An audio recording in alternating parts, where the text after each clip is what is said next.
Let's start with our topic of isomerism in organic chemistry. अब ये बहुत important again from a basics point of view, again क्योंकि आपके जितने भी 12th स्टैंडर्ड के टॉपिक्स हैं, जो भी आपके नीट जेई सीईटी के एग्जाम में आने वाले हैं, उसमें आइसोमेरिज्म पे आइसोलेटेड अलग से क्वेश्चन नहीं आएगा, बट आपके हर एक चैप्टर के अंदर whether it is aldehyde, ketone, alcohol, phenol, कोई भी फंक्शनल ग्रुप का जो चैप्टर हम लोग पूरा चैप्टर है अपने को, बराबर है, वो चैप्टर के जब एमसीक्यूज आप सॉल्व कर रहे होगे या एग्जाम में सॉल्व कर रहे होगे, तब आपको आइसोमेरिज्म रिलेटेड चीजें वहां पे अप्लाई करने को आएगी। तो everything in detail upon step by step यहां पर स्टडी करेंगे। तो पहला फंडा ये समझते हैं कि भाई ये आइसोमेरिज्म होता क्या है। आपके स्क्रीन पे आपको दिख रहा है क्लियरली, राइट? तो आइसोमर बेसिकली क्या होते हैं, देखो यहाँ पर डेफिनेशन आपको दिखेगा, और यही सेम डेफिनेशन आपके एनसीईआरटी में भी है, आपके स्टेट बुक में भी एग्जैक्टली सेम डेफिनेशन है, वर्ड बाय वर्ड। क्या बोलता है?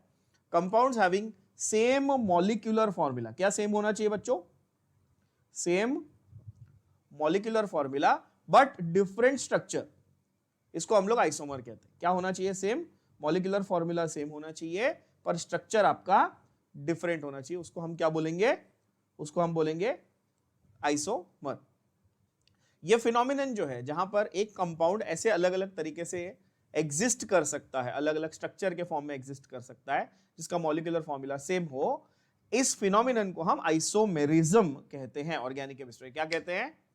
Isomerism. Simple enough to understand. अब ये क्लासिफिकेशन देखो जरा, कि आपके पास दो मेजर टाइप के आपके कैटेगरीज हैं आइसोमर्स के। कौन से हैं? एक है स्ट्रक्चरल, पहला कौन सा है? स्ट्रक्चरल। और दूसरा है स्टीरियो। पहला कौन सा है बच्चों? स्ट्रक्चरल आइसोमर, और दूसरा है आपका stereo isomer. Structural isomer and stereo isomer. Is that clear? Yes, एक सेकंड। हाँ, okay. Then you have further classification in that. Structural के अंदर आपका आता है chain, position, functional, metamer, tautomer. 5 categories. कौन से? Chain isomer, position isomer, functional isomer, metamer और टॉटोमर। ठीक है?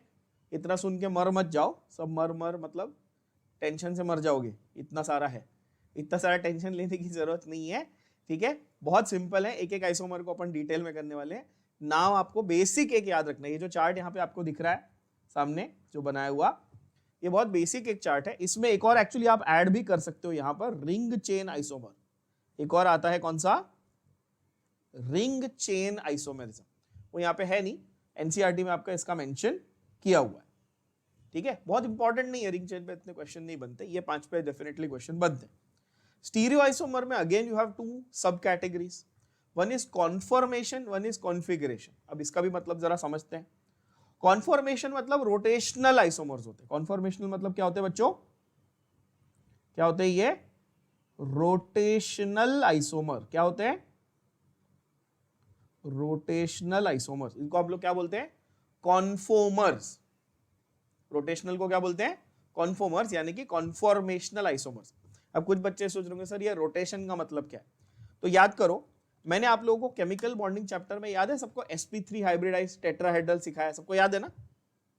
sp3 हाइब्रिडाइज का एटम होता है, वो टेट्राहेड्रल होता है। उसका बॉन्ड एंगल कितना था बच्चों? 109 डिग्रीज 28 मिनट्स, है ना? अब उसका अगर मैं ड्रॉइंग बनाऊं तो ऐसे अपन बनाते थे, मतलब ये सेंटर में एक एटम है और 1 2 3 4 बॉन्ड ऐसे लगे हुए, है ना? और ये बॉन्ड एंगल अपन 109 डिग्री दिखाते थे, करेक्ट? इसको आप रोटेट कर सकते थे, you can rotate this molecule.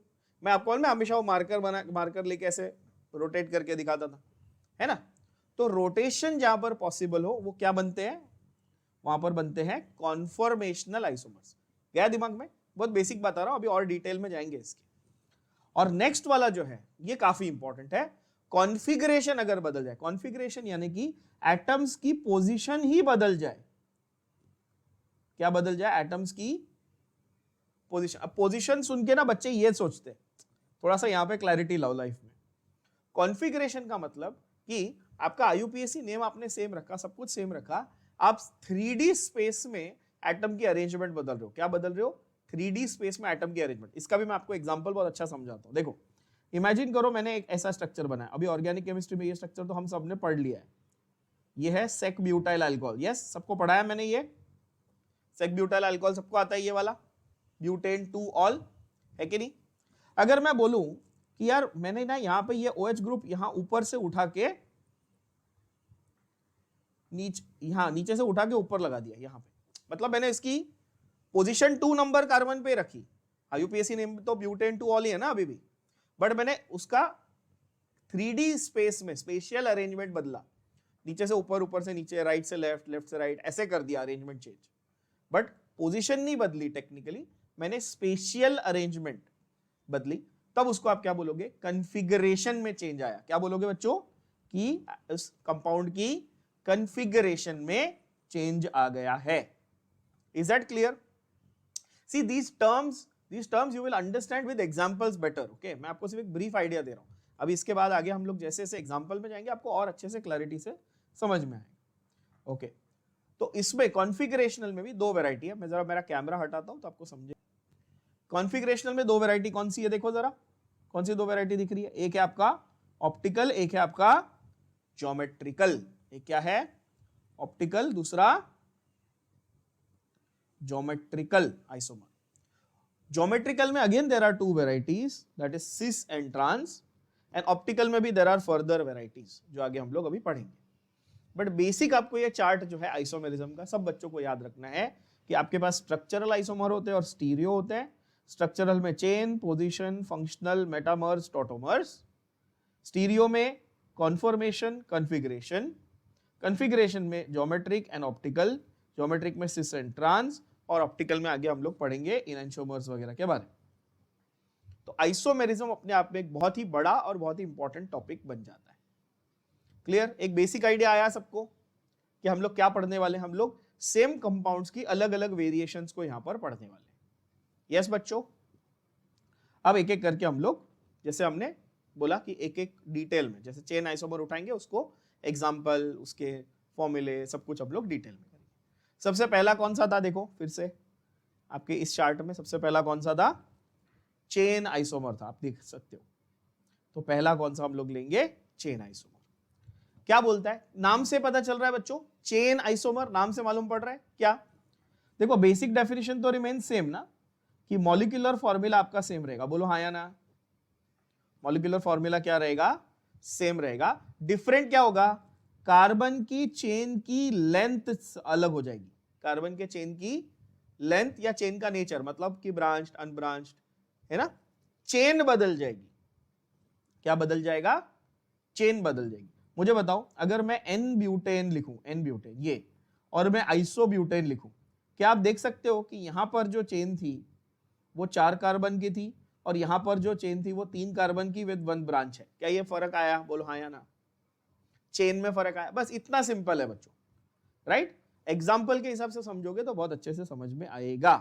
Examples are C4H10, जैसे ब्यूटेन, C4H10 का नाम क्या है, सबको मालूम है, ब्यूटेन। तो आपके पास C4H10 ब्यूटेन हो गया। अब उसके आप क्या क्या वेरिएशंस बनाते हो, एक आपका N ब्यूटेन, मैंने ऐसा सिखाया, स्ट्रेट चेन, नो ब्रांचेस, तो क्या बोलेंगे, N। वैसे यहाँ पे एक थोड़ा सा प्रिंटिंग एरर है, ये CH3 होना चाहिए, ठीक है ना।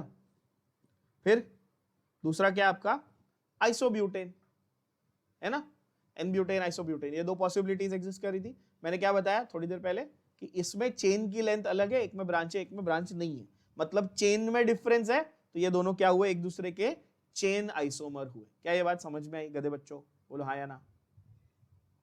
यस, बढ़िया।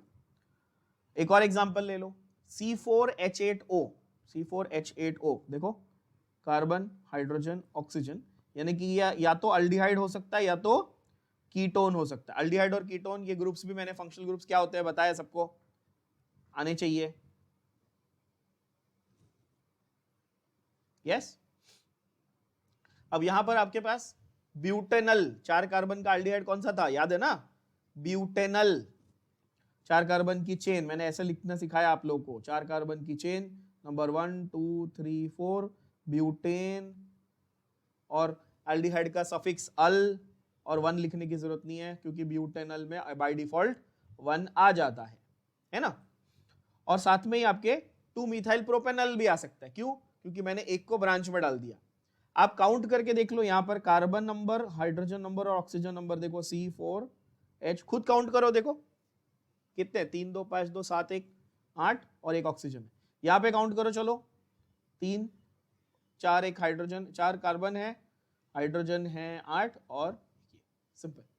क्या दोनों का मॉलिक्यूलर फॉर्मूला सेम आया? मेरी बात पे भरोसा मत करो, खुद काउंट कर लो, ठीक है ना, खुद करके देख लो, आपको तुरंत समझ में आ जाएगा कि एक जगह पे सर आपने C4H8O बनाया, दूसरी जगह पे भी C4H8O बनाया, बट दोनों जगह पे चेन का फर्क था।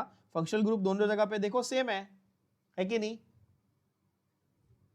फर्क क्या है? चेन का फर्क है, तो ऑब्वियसली वो चेन आइसोमर के एग्जांपल हो गए। Okay, now position isomer, second वाला। अगेन देखो, ये तो फंडा सेम रहेगा ना, सेम मॉलिक्यूलर फॉर्मूला, ये थोड़ी बदलने वाला है, ठीक है, ये मैं बार बार नहीं बोलूंगा, आप समझ गए ना। ओके, डिफरेंस कहां है? डिफरेंस है position of the multiple bond और फंक्शनल ग्रुप, या तो मल्टीपल बॉन्ड या फंक्शनल। अच्छा, क्या मैं डबल और ट्रिपल बॉन्ड को फंक्शनल ग्रुप कंसीडर करता हूं? यस और नो? सिखाया मैंने, डबल और ट्रिपल बॉन्ड को भी मैं क्या कंसीडर करूंगा? Functional group consider. तो जहां पर भी फंक्शनल ग्रुप का पोजीशन बदल दिया जाए, ध्यान से सुनना, फंक्शनल ग्रुप का पोजीशन बदल दिया जाए, उसको आप क्या बोलेंगे बच्चा लोग? उसको आप बोलेंगे पोजीशन आइसोमर।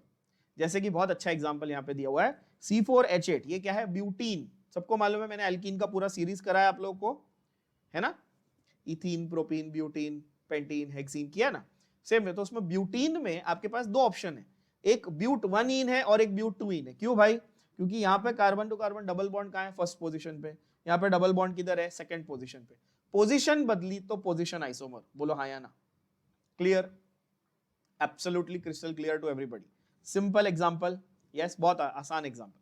और एक एग्जांपल बेंजीन के, मतलब एरोमेटिक के ले लेते हैं हम लोग, ठीक है। 2 मिथाइल बेंजाल्डिहाइड। अब आप देखो जरा, इसका बहुत अच्छा नाम है बेंजाल्डिहाइड। क्यों? क्योंकि बेंजीन रिंग पे एल्डिहाइड लगा हुआ है। देखो क्या नाम है? बेंजाल्डिहाइड। बोलो हाँ या ना? यस और नो? बेंजीन रिंग पे क्या लगा हुआ बच्चा लोग? एल्डिहाइड, यानी कि बेंजाल्डिहाइड। अच्छा, मुझे बताओ यहां पर इंपॉर्टेंस किसको दूं, एल्डिहाइड को कि मिथाइल को? ऑब्वियसली एल्डिहाइड को दूंगा, तो फर्स्ट नंबर एल्डिहाइड को मिलेगा, सेकंड नंबर मिथाइल को। तो 2 मिथाइल बेंजाल्डिहाइड नाम बना। यस और नो? वैसे इसको टोल्यूएल्डिहाइड भी बोल सकते थे। टोल्यूएल्डिहाइड मतलब जब बेंजीन रिंग पे एक CH3 ग्रुप लगा होता है तो उसको टोलुइन बोलते हैं। ये भी मैंने आपको थियरी लेक्चर में बताया है। बोलो हाँ या ना? बेंजीन रिंग पे CH3 ग्रुप लगा होता है तो उसका नाम क्या है बच्चों? टोलुइन, है ना? बात समझ आ रही है? यस। तो यहां पर आप ध्यान से देखो जरा, इसका मॉलिक्यूलर फॉर्मूला क्या होगा, जरा ध्यान से सुनना और समझना। मॉलिक्यूलर फॉर्मूला क्या होगा, है ना? तो आपके पास एक बेंजीन रिंग थी, एक CHO था, एक CH3 था। तो यहां पर भी सेम मैंने रखा, एक बेंजीन रिंग, एक CHO, एक CH3। क्या बदली किया जरा बताना? मैंने सिर्फ position of the methyl group बदली किया। क्या आप देख पा रहे हैं? 2 पे था और यहां पे 3 पे है। यस और नो? क्या और पॉसिबिलिटी बनती है? Yes, you have fourth position पे भी। यस, है ना? जब फर्स्ट, देखो बाय डिफॉल्ट बेंजाल्डिहाइड को तो नंबर 1 ही मिलने वाला है। क्या इस बात से आप सब लोग अग्री करते हैं? हर जगह यहां पर बेंजाल्डिहाइड को नंबर 1 ही मिलने वाला है। ये 1 है, ये 1 है, ये 1 है। यहां पर 1 2, यहां पर 1 3, यहां पर 1 4। 1 2 वाले को हम O बोलते हैं। O का मतलब होता है ऑर्थो। 1 2 वाले को हम क्या बोलते हैं? ऑर्थो, है ना? 1 3 वाले को हम बोलते हैं मेटा, M यानी कि मेटा। बायो वाले स्टूडेंट्स को मेटा बहुत अच्छे से आता होगा। मैंने बायो स्टूडेंट्स को मेटा बताया, मेटा फेज हमने किया, यस, सेल डिवीजन में, बच्चा पार्टी, यस। और 1 4 वाले को हम बोलते हैं पैरा। क्या बोलते हैं बच्चों? पैरा। तो क्या आपको ये O M और P का मतलब समझ में आया? O का मतलब ऑर्थो, M का मतलब मेटा और P का मतलब पैरा। क्या ये बात समझ में आई? सब लोग बोलो हाँ या ना? अच्छा, अब इसका स्ट्रक्चर को देखो जरा, इस स्ट्रक्चर को ध्यान से देखो। ये मेरे पास बेंजीन की रिंग है, ये मेरे पास यहाँ पर CH3 है और ये यहाँ पे OH ग्रुप है, ठीक है? तो इसको मैं क्या बोलूं? ऑर्थो, मेटा या पैरा? क्या बोलूं? इसको मैं बोलूंगा ऑब्वियसली ये नंबर 1 है, 2 है, 3 है, 4 है। तो 1 पे ग्रुप लगा है और 4 पे ग्रुप लगा है, 1 और 4 सामने सामने, है ना? तो इसको क्या बोलूंगा? ऑर्थो, मेटा या पैरा? ऑब्वियसली इसको मैं क्या बोलूंगा? पैरा। समझ में आ रही बात? बोलो हाँ या ना? तो ये ऑर्थो मेटा पैरा एक और ये हो गया आपका। अगेन आप देखोगे तो मैंने second position, third position, fourth position ऐसे अलग अलग पोजीशन बदली, यानी कि मैंने क्या बनाया, पोजीशन आइसोमर बनाया। तो कोई आपको पूछेगा ortho meta and para forms are which type of isomer, तो आप क्या बोलेंगे, दे आर पोजीशन आइसोमर। क्या ये बात भेजे में घुसी, बोला हो कि नहीं, बरोबर, चलो बढ़िया। ओके, अगला बहुत ही अच्छा टाइप का आइसोमर, जो बहुत प्यारा आइसोमर आपके 12th स्टैंडर्ड के चैप्टर्स में आपको बहुत काम आने वाला है, वो है फंक्शनल आइसोमर्स। कौन सा वाला है बच्चा पार्टी, वो है फंक्शनल आइसोमर्स। नाम से ही पता चल रहा है, नाम से क्या पता चल रहा है, फंक्शनल आइसोमर मतलब क्या पता चला आपको नाम से, कि यहां पर मॉलिक्यूलर फॉर्मूला सेम रहेगा पर फंक्शनल ग्रुप अलग रहेगा। क्या रहेगा, अलग, फंक्शनल ग्रुप आपका अलग रहेगा। एक पॉइंट इसमें मैं ऐड भी कर देता हूं आपके लिए कि फंक्शनल ग्रुप अलग अलग है, मॉलिक्यूलर फॉर्मूला सेम है, जनरल फॉर्मूला भी मैच करेगा। क्या मैच करेगा गधे बच्चों, यस, तो मेरे प्यारे गोचू बच्चों, जनरल फॉर्मूला भी मैच करेगा। जनरल फॉर्मूला क्या होता है मैंने आपको सिखाया, जैसे मैंने आपको ये बताया कि एल्केन्स के लिए जनरल फॉर्मूला है CnH2n+2, याद है ना सबको, ये एल्कीन्स के लिए है CnH2n, याद है सबको ये, राइट। इसको हम लोग बोलते हैं जनरल फॉर्मूला। जब n नंबर ऑफ कार्बन के लिए आप लिखते हो उसको क्या बोलते हैं, जनरल फॉर्मूला। तो फंक्शनल आइसोमर्स का मॉलिक्यूलर फॉर्मूला मैच करता है, ठीक है, डिफरेंट क्या है, फंक्शनल ग्रुप्स डिफरेंट है, और साथ साथ उनका जनरल फॉर्मूला, गर्लफ्रेंड नहीं, हाँ आज वैलेंटाइंस डे तो तुम लोग गर्लफ्रेंड सोच रहे, ऐसा नहीं है, हाँ जनरल फॉर्मूला भी मैच करता है, ठीक है, जनरल फॉर्मूला भी मैच करेगा। क्या ये बात भेजे में गई, आगे इसका एग्जांपल देखते हैं। C3H6O क्या है, C3H6O, ये आपका समझो मॉलिक्यूलर फॉर्मूला दिया है, इसके ऊपर आपको फंक्शनल आइसोमर बनाने, क्या बनाने बच्चों, फंक्शनल आइसोमर। अब मुझे थोड़ा सा दिमाग लगा के, जरा कॉमन सेंस लगा के बता दो कि इसका जनरल फॉर्मूला क्या बनाऊं मैं, बताओ। CN 3 कार्बन और 6 हाइड्रोजन है, तो CnH2NO ऐसे बना दूं, बोलो हाँ या ना, यस बच्चों, राइट। तो आप C4H8O लिखो, C5H10O लिखो, कोई फर्क नहीं पड़ता, मैं जनरल फॉर्मूला बता रहा हूं, CnH2NO। अच्छा, इससे आपके दो टाइप के फंक्शनल ग्रुप बनते हैं, एक बन सकता है एल्डिहाइड और दूसरा बन सकता है कीटोन, राइट, एक एल्डिहाइड और दूसरा ketone. Now you have to be smart enough और you have to be aware enough to understand कि उन्होंने ये जो फॉर्मूला दिया है ये कौन से फंक्शनल ग्रुप्स के सेट के लिए काम आता है, ये आपको ध्यान में रखना है। जैसे कि मैंने आपको अभी बताया कि वो अगर आपको CnH2NO दे रहा है तो आपको तुरंत ये क्लिक होना चाहिए कि अच्छा ये एल्डिहाइड और कीटोन इन दोनों का फॉर्मूला है। क्या ये बात भेजे में गई आप लोगों के, यस। सपोज वो मेरे को ऐसा देता CnH2n+2O ये देता, तो मेरे को तुरंत क्लिक होना चाहिए कि अच्छा ये अल्कोहल और ईथर दोनों के लिए ये जनरल फॉर्मूला हो सकता है। मैं आपको उसका भी एग्जांपल अभी बताऊंगा। तो जैसे आप ये समझ गए अच्छा अल्डिहाइड और कीटोन, तो आपके दिमाग में ये आ जाएगा अच्छा अल्डिहाइड है कीटोन है, दो अलग अलग फंक्शनल ग्रुप है और जनरल फॉर्मूला सेम है, which means aldehyde and ketone together if I compare them they are what, they are functional isomers। क्या ये बात भेजे में गई, अल्डिहाइड और कीटोन एक दूसरे के क्या है बच्चा लोग, हैं दो अलग अलग फंक्शनल ग्रुप ना, यस, बट एक दूसरे के क्या है, फंक्शनल आइसोमर हैं, क्या है एक दूसरे के फंक्शनल आइसोमर। बात क्लैरिटी के साथ आप लोगों के दिमाग में गई, यस। जैसे कि यहां पर आपको मैंने दिखा दिया, ये है ना अल्डिहाइड और प्रोपेनॉन। बाय द वे इसका नाम मैंने आप लोगों को कॉमन नेम भी सिखाया है, एसीटोन, थियरी लेक्चर में बोला था, एग्जांपल भी दिया था, नेल पेंट रिमूवर, याद होगा। 3 कार्बन का कीटोन इज एसीटोन, प्रोपानोन उसका IUPAC नेम है, okay. Then you have prop 2-ene-1-ol and मिथॉक्सीइथीन।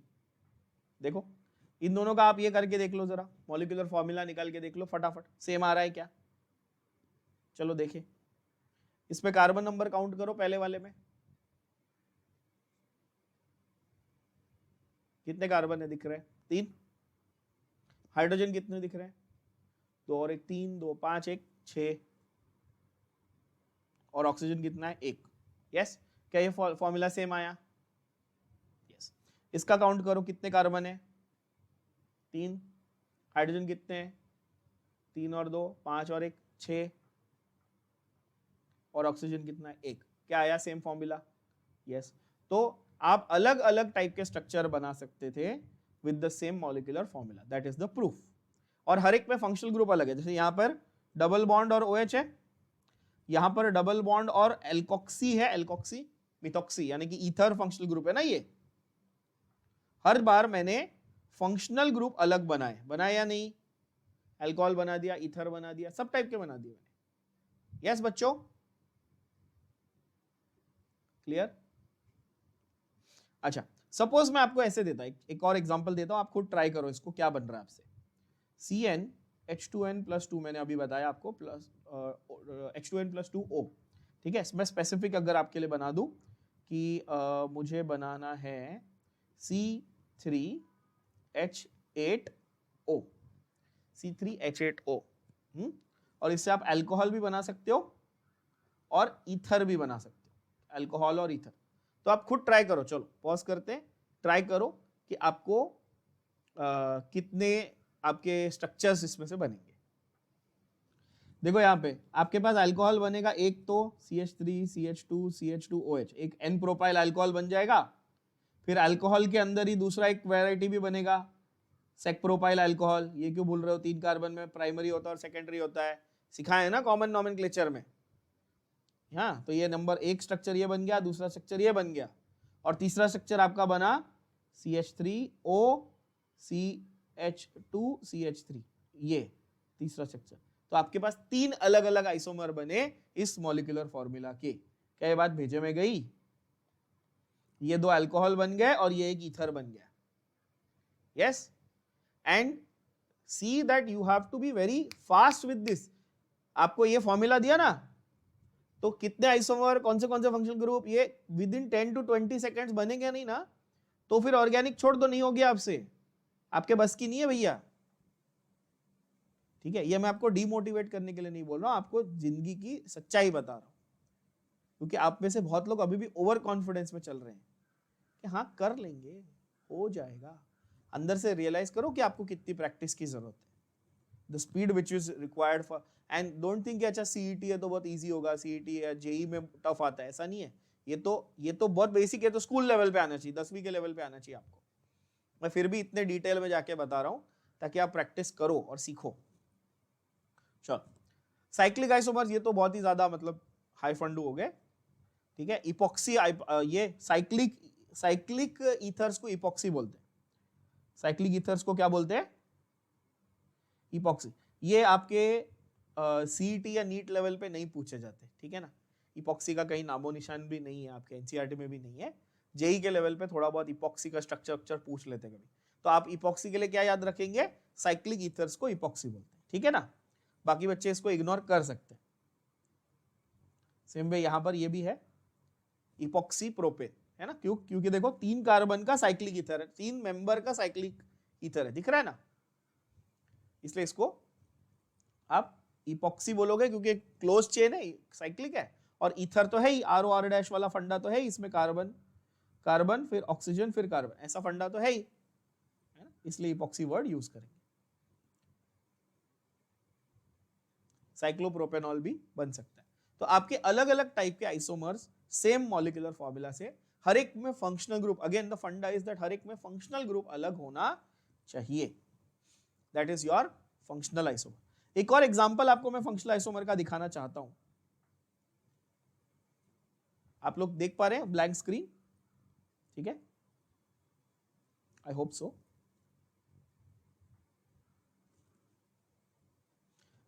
एक और एग्जांपल आपको मैं फंक्शनल आइसोमर का दिखाता हूं।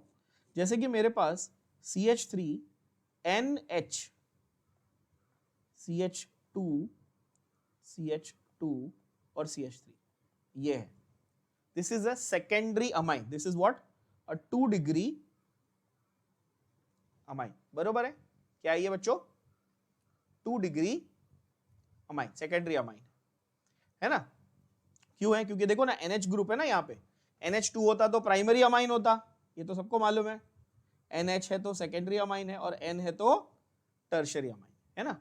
अब इसको जरा ध्यान से देखो इस ग्रुप को, ठीक है? इसमें कार्बन नंबर काउंट करो जरा फटाफट, कार्बन नंबर काउंट करो। C4, हाइड्रोजन काउंट करो कितने? 3, 2 5, 2 7, 3 10 और 1 11, C4H11N। ये फॉर्मूला बना, बोलो यस और no. Everybody is understanding this? Yes बच्चा लोग, है ना? ओके, अब ये फॉर्मूला बन गया मेरे पास C4H11N। ओके, अब मैं सेम कंपाउंड को इस तरह भी लिख सकता था,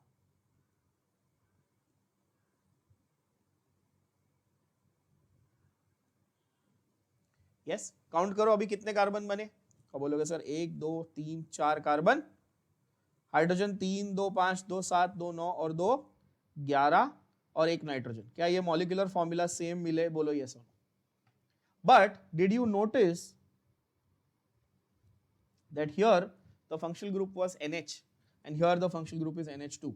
These are two different functional groups. This is primary amine functional group, this is secondary amine functional group. Yes or no? तो ये भी आपके क्या बने? फंक्शनल आइसोमर बन गए। क्या ये बात भेजे में गई बच्चा party? Yes.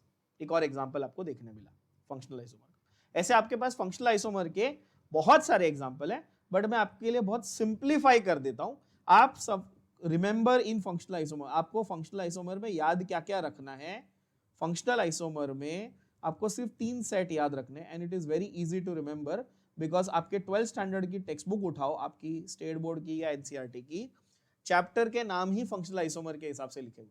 That's the beauty, chapter के नाम ही फंक्शनल आइसोमर के हिसाब से। कौन से? जैसे अल्कोहल, फिनॉल, ईथर, तो अल्कोहल और ईथर आपस में क्या है? फंक्शनल आइसोमर है। समझ में आया? यस और no? Alcohols and ethers are functional isomers. दूसरा ऑब्वियसली अल्डिहाइड एंड कीटोन एक चैप्टर है, तो अल्डिहाइड्स एंड कीटोन्स भी आपस में फंक्शनल आइसोमर है। और primary, secondary and tertiary amines भी आपस में क्या है? फंक्शनल आइसोमर्स है। काफी इजी वे टू रिमेंबर, ठीक है? जेई वालों के लिए थोड़े एक्स्ट्रा भी है, जैसे कि एसिड्स और एस्टर्स भी फंक्शनल आइसोमर्स होते हैं, ये भी आपको याद रख लेना है। इसके ऊपर काफी क्वेश्चंस आते हैं जेई में, जेई और नीट दोनों में, इनफैक्ट एनसीईआरटी लेवल पे। बट बाकी ये 3 पे आपको मेजरली क्वेश्चन देखने मिलेंगे फंक्शनल आइसोमर के। Is that clear? Is that understood? वापिस आ जाते हैं हमारे नेक्स्ट स्लाइड पे। That is your metamerism. क्या है? मेटामेरिज्म। अगेन मैंने जैसे कहा, बायो स्टूडेंट्स को मेटा शब्द का मतलब ऑलरेडी मालूम है। मेटा वर्ड का मतलब क्या है बच्चा लोग? The word Meta means, the word Meta means middle और इन बिटवीन, और you can say in between, है ना? जैसे सेल डिवीजन में मेटाफेज आता है, या अभी थोड़ी देर पहले मैंने ऑर्थो, मेटा, पैरा ये पोजीशन बताई, है ना? ऑर्थो और पैरा के बीच में आता है मेटा, राइट? तो मेटा ये वर्ड पता चल गया आपको। अब मेटामर ये क्या होते हैं? तो यहां पर थोड़ा ध्यान से समझना, जरा थोड़ा सा ट्रिकी है, प्लीज ध्यान से समझना। मेटामेरिज्म उन फंक्शनल ग्रुप्स में आपको दिखेगा जहां पर सेंटर में कोई ग्रुप या एटम फिक्स है और उसके दोनों बाजू अलग अलग एल्काइल ग्रुप्स लगाए हुए हैं। क्या है बच्चों? सेंटर में कोई एटम या ग्रुप क्या है? फिक्स्ड है। सेंटर मतलब मिडल, यस, इसलिए मेटा। समझे कि नहीं समझे? यस और नो? तो बीच में मैंने एक ग्रुप को फिक्स कर दिया या एक एटम को मैंने फिक्स कर दिया और उसके दोनों बाजू क्या लगा? ये दोनों क्या है? आर और आर डैश क्या है? ये है एल्काइल ग्रुप्स। यस और नो? तो जब दोनों बाजू एल्काइल ग्रुप्स अलग अलग लगे होंगे और बीच का पार्ट फिक्स होगा, उस टाइप के आइसोमर को हम कहेंगे मेटामर। क्या कहेंगे? मेटामर। और उस फिनोमिनन को, उस टाइप के आइसोमेरिज्म को हम कहेंगे मेटामेरिज्म। क्या कहेंगे बच्चा लोग? Metamerism. Let's take the example of ether. क्या मैं बोल सकता हूं कि ईथर में सेंटर में ऑक्सीजन को फिक्स किया हुआ है और सिर्फ दोनों बाजू के अल्काइल ग्रुप को हम लोग चेंज करते रहते हैं, ऐसे स्ट्रक्चर बनते हैं, यस और नो। जैसे पहले मैंने बोला एक साइड मिथाइल है, दूसरे साइड भी मिथाइल है, ये एक स्ट्रक्चर हो गया। फिर मैं बोला अच्छा दूसरे साइड, इस साइड मिथाइल है, इस साइड इथाइल लगा दिया, ये दूसरा स्ट्रक्चर हो गया, है कि नहीं बच्चा लोग। फिर इधर इथाइल है, इधर इथाइल है, ये एक तीसरा स्ट्रक्चर हो गया। मतलब मैं एल्काइल ग्रुप बदल बदल के स्ट्रक्चर बनाता हूं। ऐसा जो भी आपको कंपाउंड दिखे जिसमें आप एल्काइल ग्रुप दो साइड पे बदल बदल के स्ट्रक्चर बनाते हो, वहां पर आपको मेटामेरिज्म दिखेगा। तो हमारे पास दो ऐसे मेजर फंक्शनल ग्रुप्स हैं, एग्जांपल्स, जैसे कि एक है C4H10O। अब बताओ मुझे ये C4H10O, अभी आपको मैंने थोड़ी देर पहले जनरल फॉर्मूला बताया था कि ये CnH2n+2, 4 का डबल 8+2, ऐसा है ना O। तो ये किसका जनरल फॉर्मूला है? अल्कोहल एंड ईथर, यस और नो। हर जनरल फॉर्मूला दो अलग अलग फंक्शनल ग्रुप के लिए अप्लाई होगा फंक्शनल आइसोमर की वजह से, यस बच्चों। तो ये ईथर का फंक्शनल ग्रुप भी है, मतलब जनरल फॉर्मूला भी है, और अल्कोहल का भी है। अब इसमें ईथर के दो पार्ट्स देखो, हम लोग कौन से दो एग्जांपल कैसे बनाए हुए यहां पर आप देखना, नोटिस करना इनको जरा। क्या ऑक्सीजन यहां पे मैं बोल सकता हूं बीच में फिक्स कर दिया? यस। अब यहां पर बताओ ये कौन सा अल्काइल ग्रुप है? CH2CH3 यानी इथाइल। और ये कौन सा अल्काइल ग्रुप है? ये भी इथाइल, यस और नो। फॉर्मूला के कार्बन और हाइड्रोजन और ऑक्सीजन काउंट कर लो, C4H10O बन रहे हैं क्या? बन रहे हैं। अब यहां पर बताओ ये कौन सा अल्काइल ग्रुप है? This is what? This is methyl group. What about this functional group? CH2CH2CH3, क्या ये? प्रोपाइल, 3 कार्बन है ना। कौन सा है? N प्रोपाइल है कि आइसोप्रोपाइल है? ब्रांच दिख रही है उसमें? तो ये N प्रोपाइल है, बरोबर है। तो क्या मैं बोल सकता हूं कि ऑक्सीजन को फिक्स रख के, अब जरा मेरी बात को ध्यान से सुनना, क्या मैं बोल सकता हूं ऑक्सीजन को बीच में फिक्स रख के दोनों साइड पे अल्काइल ग्रुप बदल दिया? पहले इथाइल इथाइल था, अभी फिर मिथाइल और N प्रोपाइल है, बट मॉलिक्यूलर फॉर्मूला सेम रखा, अल्काइल ग्रुप बदल दिया। इसको बोलते हैं मेटामेरिज्म। क्या बोलते हैं? मेटामेरिज्म। तो यानी कि ऐसा बोल सकते हैं कि ethoxy ethane and methoxy ethane are metamers of each other. क्या है? इथॉक्सी इथेन और मिथॉक्सी इथेन क्या है? एक दूसरे के मेटामर्स ऑफ ईच अदर। ये मिथॉक्सी इथेन यहां पर नाम गलत है, ये मैंने जानबूझ के यहां डाला है, ये वाला मैंने जानबूझ के डाला है, ताकि देखो तो सही आप में से कितने लोगों का ध्यान है। वैसे प्रिंटिंग एरर हो जाती है बहुत बार। मिथॉक्सी इथेन नाम सही है क्या? क्या नाम होगा इसका? मिथॉक्सी। कितने कार्बन की चेन है लंबी? कितने कार्बन की चेन है ये? तो नाम क्या होगा? Methoxy propane. ये साइड पे मिथॉक्सी और वो 3 कार्बन की चेन यानी कि propane, methoxy propane will be the name, yes. तो इथॉक्सी इथेन और मिथॉक्सी प्रोपेन आपस में क्या है? मेटामर्स है बच्चों। क्या ये बात समझ में आई? अगला एग्जांपल एक और देख लेते हैं।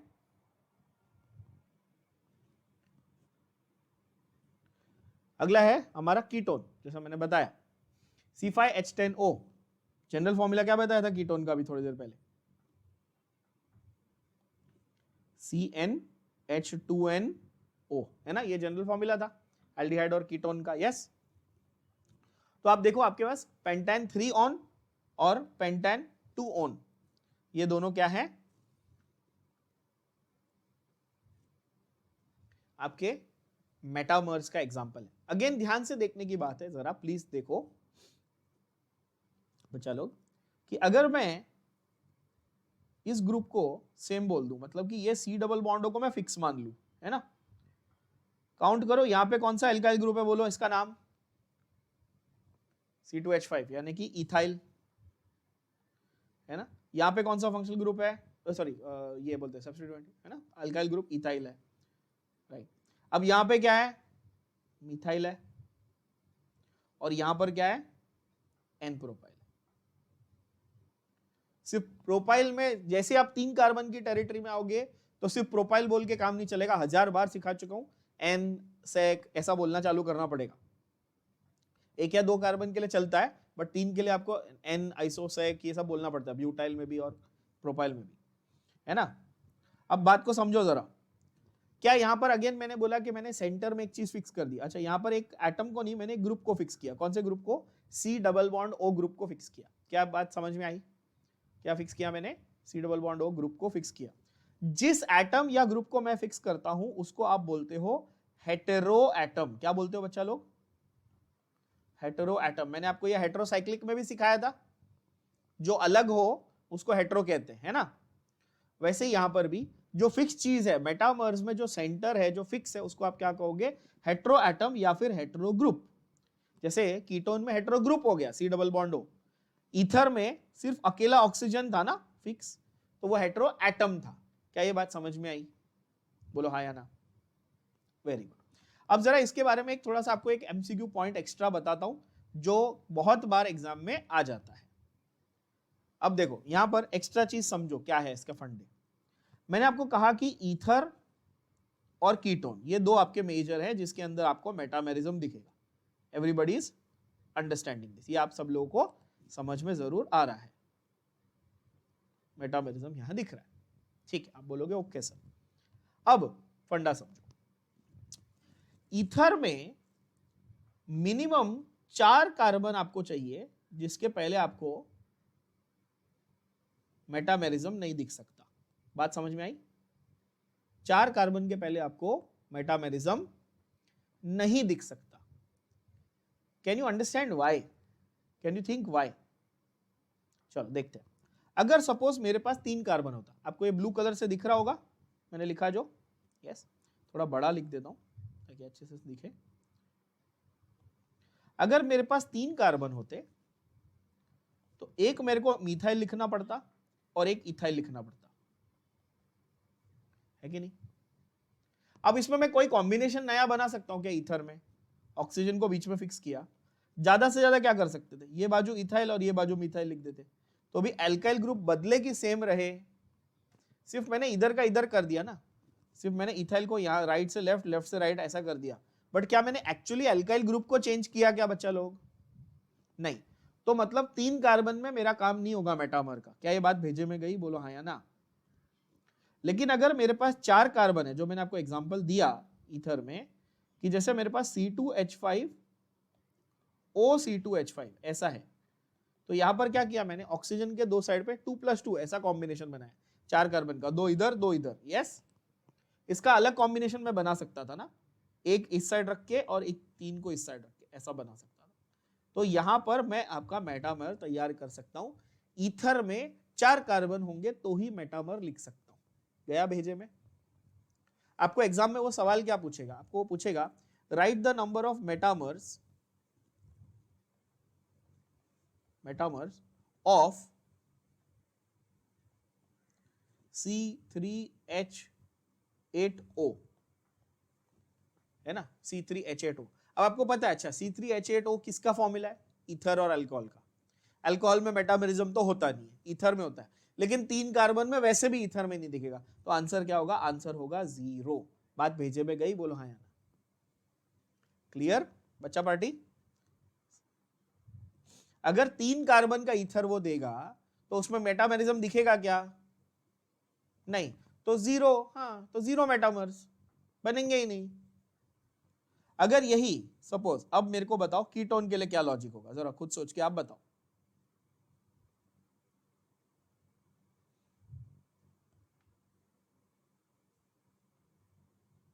तो कीटोन के लिए मुझे कितने ये चाहिए, क्या बोलते हैं, कार्बन एटम चाहिए? तो आप अगर सोचेंगे, थोड़ा दिमाग लगाएंगे इसके ऊपर, तो कीटोन में आपको मिनिमम 5 कार्बन एटम चाहिए to be able to write metamers. खुद आप ये लॉजिक लगा सकते हो। जब तक मेरे पास 5 कार्बन नहीं होंगे, मैं कीटोन में मेटामर नहीं लिख सकता। अगेन चेक करो, देखो CH3 C double bond O CH2 CH3, यहां पर कितने? 4 कार्बन है ना? मैं ज्यादा से ज्यादा क्या करूंगा? एक इथाइल को इस साइड ले लूंगा और एक मिथाइल को ये बाजू लेके जाऊंगा। क्या मेरे अल्काइल ग्रुप बदले क्या? अभी भी मिथाइल इथाइल ही है ना बच्चा लोग, है कि नहीं? है ना? तो इसीलिए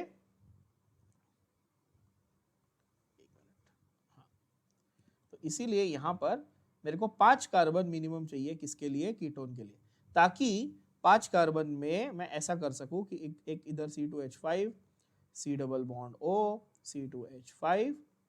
This is 2+2 combination on either side of C double bond O, and this is 1+3 combination on either side of C double bond. क्या ये बात भेजे में गई, समझ में आ गई सबको? यस तो ये आपको मिनिमम नंबर ऑफ कार्बन जो है इसके ऊपर भी कई बार आपके एमसीक्यूज में क्वेश्चन मिलेगा। आप प्रीवियस ईयर क्वेश्चन उठा के देख सकते हो, नीट के और जेई के और कोई भी सीईटी के सारे मिलेंगे। अच्छा इसमें और एक इंटरेस्टिंग बात नोट करने जैसी है, I don't know how many of you noticed, note किया होगा तो बहुत अच्छी बात है। पेंटान 2 ऑन और पेंटान 3 ऑन, क्या यहाँ पर किसी और टाइप का आइसोमर भी दिख रहा है आप लोगों को? पेंटान 2 ऑन पेंटान 3 ऑन, यहाँ पे कीटोन की पोजीशन 3 नंबर है, यहाँ पे कीटोन की पोजीशन नंबर 2 कार्बन पे है, तो ये और कौन से टाइप का आइसोमर दिख रहा है? इससे ये प्रूव होता है बच्चों कि आपका जो पोजीशन आइसोमर है वो भी यहाँ पे दिख सकता है। तो प्रूव ये होता है कि दो कंपाउंड्स हैं उनके बीच में more than one type of isomerism possible है। बात समझ में आई? क्या पॉसिबल है? More than one type of isomerism possible है। जैसे इन दोनों कंपाउंड्स के पेंटान 2 ऑन और पेंटान 3 ऑन के बीच में मेटामेरिज्म भी दिख रहा है और पोजीशन आइसोमर भी दिख रहा है। क्या ये बात भेजे में गई? जस्ट आउट ऑफ इंटरेस्ट आप चेन की लेंथ मेजर करके देख लो, दोनों साइड पे चेन की लेंथ सेम आ रही है क्या? देखो कितनी आ रही है चेन की लेंथ, 5 कार्बन की आ रही है ना, तो चेन में तो फर्क नहीं है, तो चेन आइसोमर नहीं बन रहे, है ना?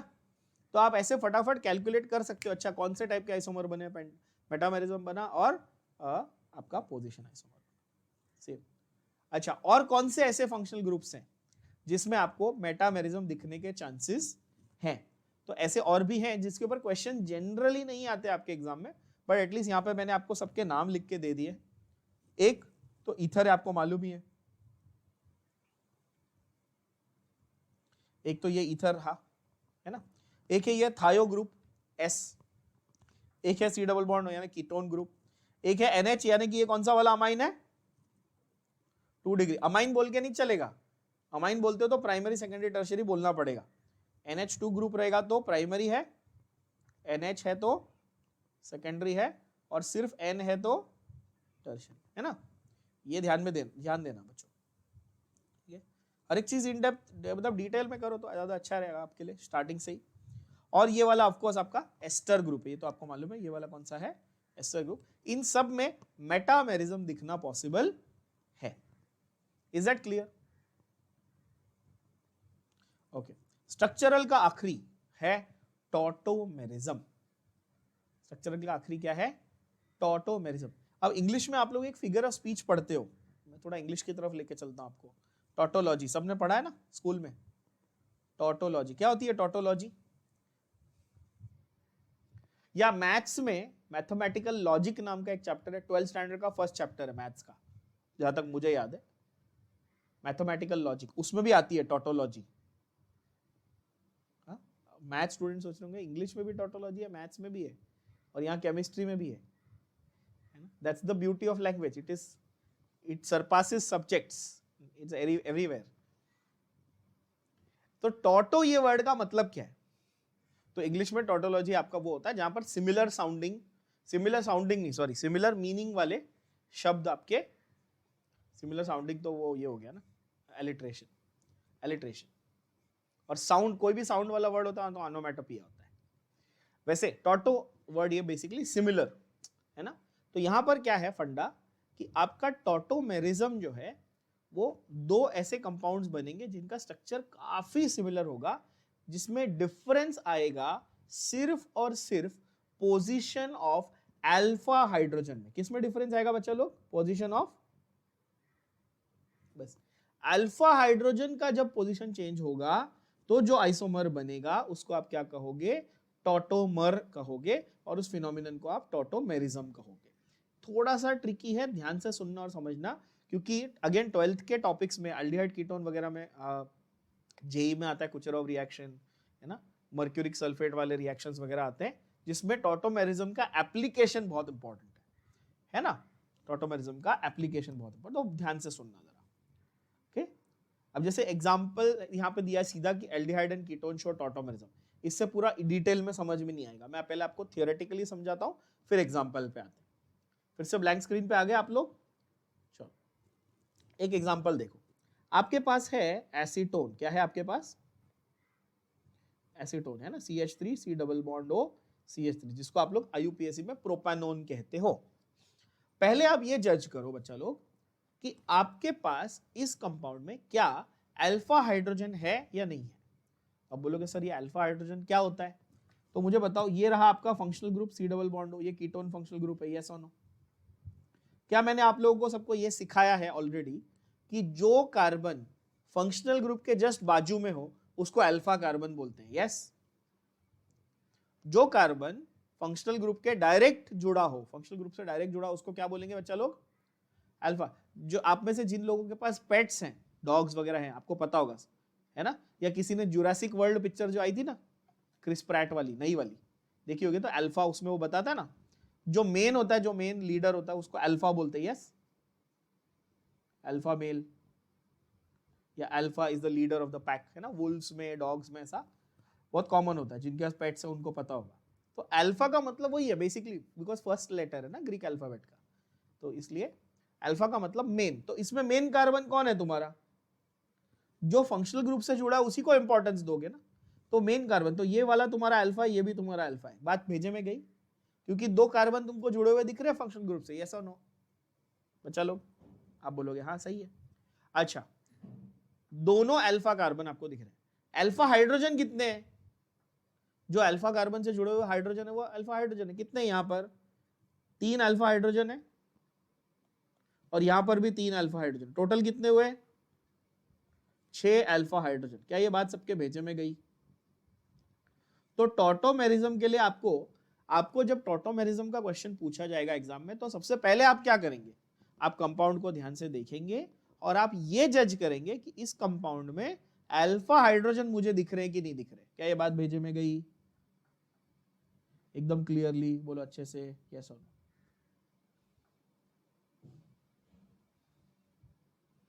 इस पर मैं आपको ये भी बताता हूं अभी कि क्वेश्चन किस तरह बनेगा। पहले कॉन्सेप्ट समझो, फिर क्वेश्चन पे भी देखेंगे। तो अल्फा हाइड्रोजन आपने देख लिया, अब करना क्या है जरा देखो, फिर से आप इस पे जाओ, डेफिनेशन पे जाओ, क्या बोलता है? Migration of alpha hydrogen. क्या होने वाला है? माइग्रेशन मतलब कि माइग्रेशन समझते हो ना, एक जगह से दूसरी जगह जाना, है ना, माइग्रेशन, माइग्रेट करना, है ना। तो ये समझ में आ गया कि अच्छा यहां पर हमारे पास जो अल्फा हाइड्रोजन है वो एक जगह से दूसरी जगह जाने वाला है ना। एक मिनट, हाँ। सो अब मेरे पास ये वाला कोई भी एक अल्फा हाइड्रोजन में उठा लेता हूं। वैसे मेरे पास 6 अल्फा हाइड्रोजन के ऑप्शंस थे, मैं किसी भी एक अल्फा हाइड्रोजन को उठा लेता हूं। मैं इसमें से बोलता हूं मैं एक उठा रहा हूं यहां से। अब मैं आपको ये बोलूंगा कि I will take this alpha hydrogen towards the oxygen and I will take this pi bond here to balance it out. हाँ, मैंने क्या किया ध्यान से देखो, मैंने हाइड्रोजन को लिया, उसको ऑक्सीजन के पास भेजा और पाई बॉन्ड को इधर भेजा। वो तुम लोग अक्षय कुमार वाला मीम देखते हो ना, बहुत फेमस, वो ऐसे करता है ना। यहाँ पे तुमको वो अक्षय कुमार वैसा वाला मीम कर देना। किसके साथ करना है? अल्फा हाइड्रोजन और पाई बॉन्ड के साथ। किसके साथ करना है गधे बच्चों? अल्फा हाइड्रोजन और पाई बॉन्ड, है ना।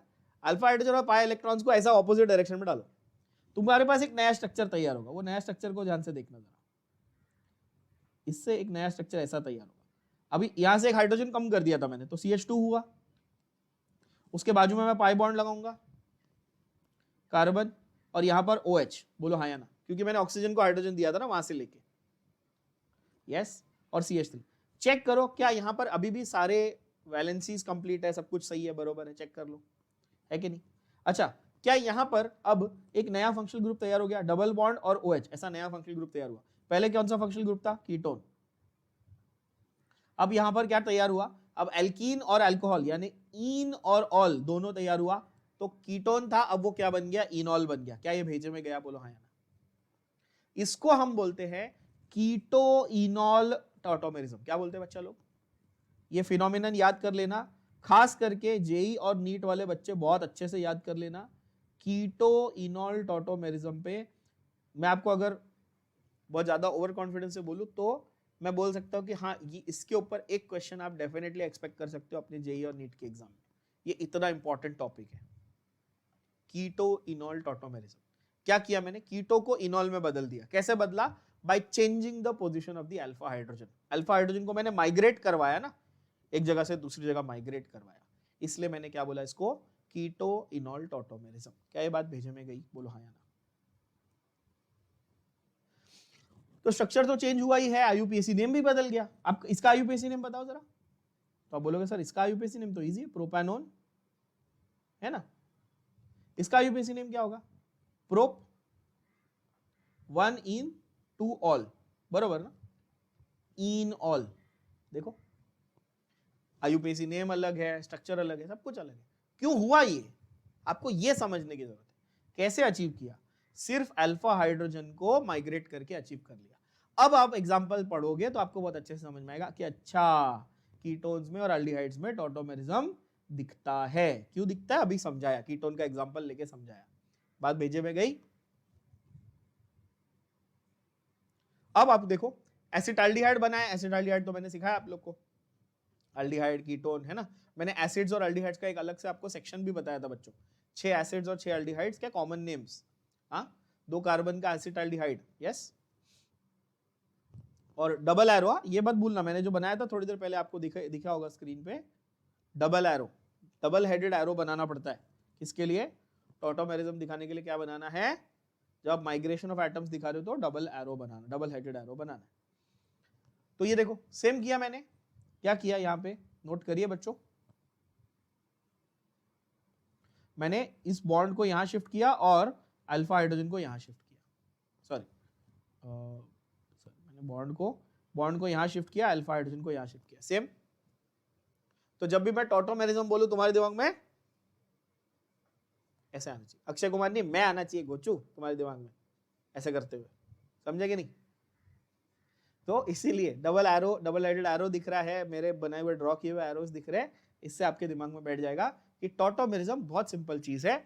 यहां पर आपके पास ये देखो, ये ग्रुप था C double bond O, it became enol, enol. Clear, crystal clear बैठा रहेगा दिमाग में एकदम बढ़िया, एवरीबॉडी। तो that is your everything about tautomerism. Tautomerism में जैसा मैंने बताया अल्फा हाइड्रोजन पे फोकस करना। There are students I know जो घाई करते, अल्फा हाइड्रोजन चेक ही नहीं करते और बाकी टॉटोमेरिज्म बनाने बैठते। भाई अगर अल्फा हाइड्रोजन नहीं है तो टॉटोमर बनाने का कोई फायदा नहीं है। बात समझ में आ रही है? जैसे मैं आपको एक और एग्जांपल ऐसा भी दे देता हूं कि समझो मेरे पास CH3 CCH3 CH3 C double bond O और C6H5।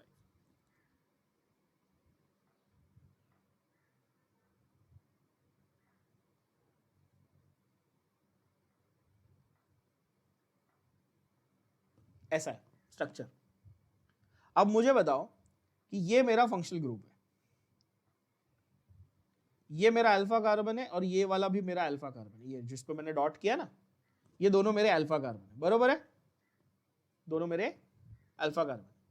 क्या इनसे जुड़े हुए हाइड्रोजन दिख रहे हैं क्या आपको? दिख रहे हैं क्या? क्या इसके ऊपर कोई हाइड्रोजन है? क्या इसके ऊपर कोई हाइड्रोजन है? दिख रहा है? नहीं। तो क्या इस स्ट्रक्चर में टॉटोमेरिज्म दिखेगा? बिल्कुल नहीं दिखेगा। तो इसमें कोई टॉटोमेरिज्म पॉसिबल है ही नहीं। तो कूद के बनाने मत जाओ, पहले देखो कि अल्फा हाइड्रोजन एग्जिस्ट कर रहा है कि नहीं कर रहा है। बात समझ में आ रही है? ऐसा क्वेश्चन आपके बोर्ड एग्जाम बोल रहा हूं, सॉरी, जेई के, नीट और सीईटी के एग्जाम में आता है, जहां पर आपको 4 कंपाउंड देगा और बोलेगा बताओ किसमें टॉटोमर नहीं दिखने वाला। तो एक्चुअली वो आपको क्या आइडेंटिफाई करने बोल रहा है? किसमें अल्फा हाइड्रोजन नहीं है, बस वो इनडायरेक्टली आपको वो आइडेंटिफाई करने को बोल रहा है। क्या ये भेजे में गया?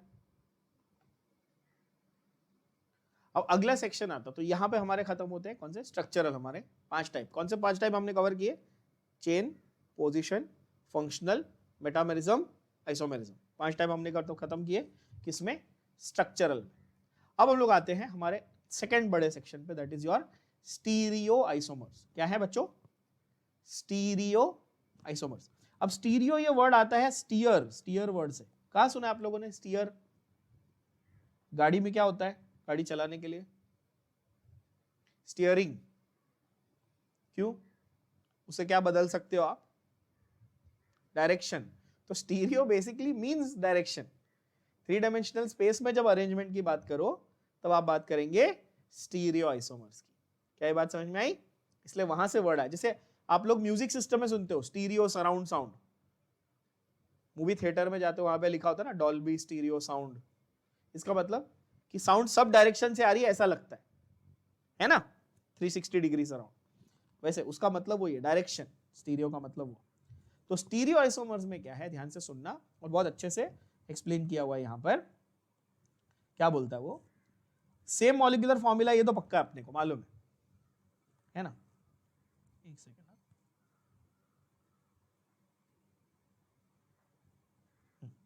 सेम मॉलिक्यूलर फॉर्मूला ये तो अपने को मालूम है, मैंने हाईलाइट किया, दिख रहा होगा आपको। और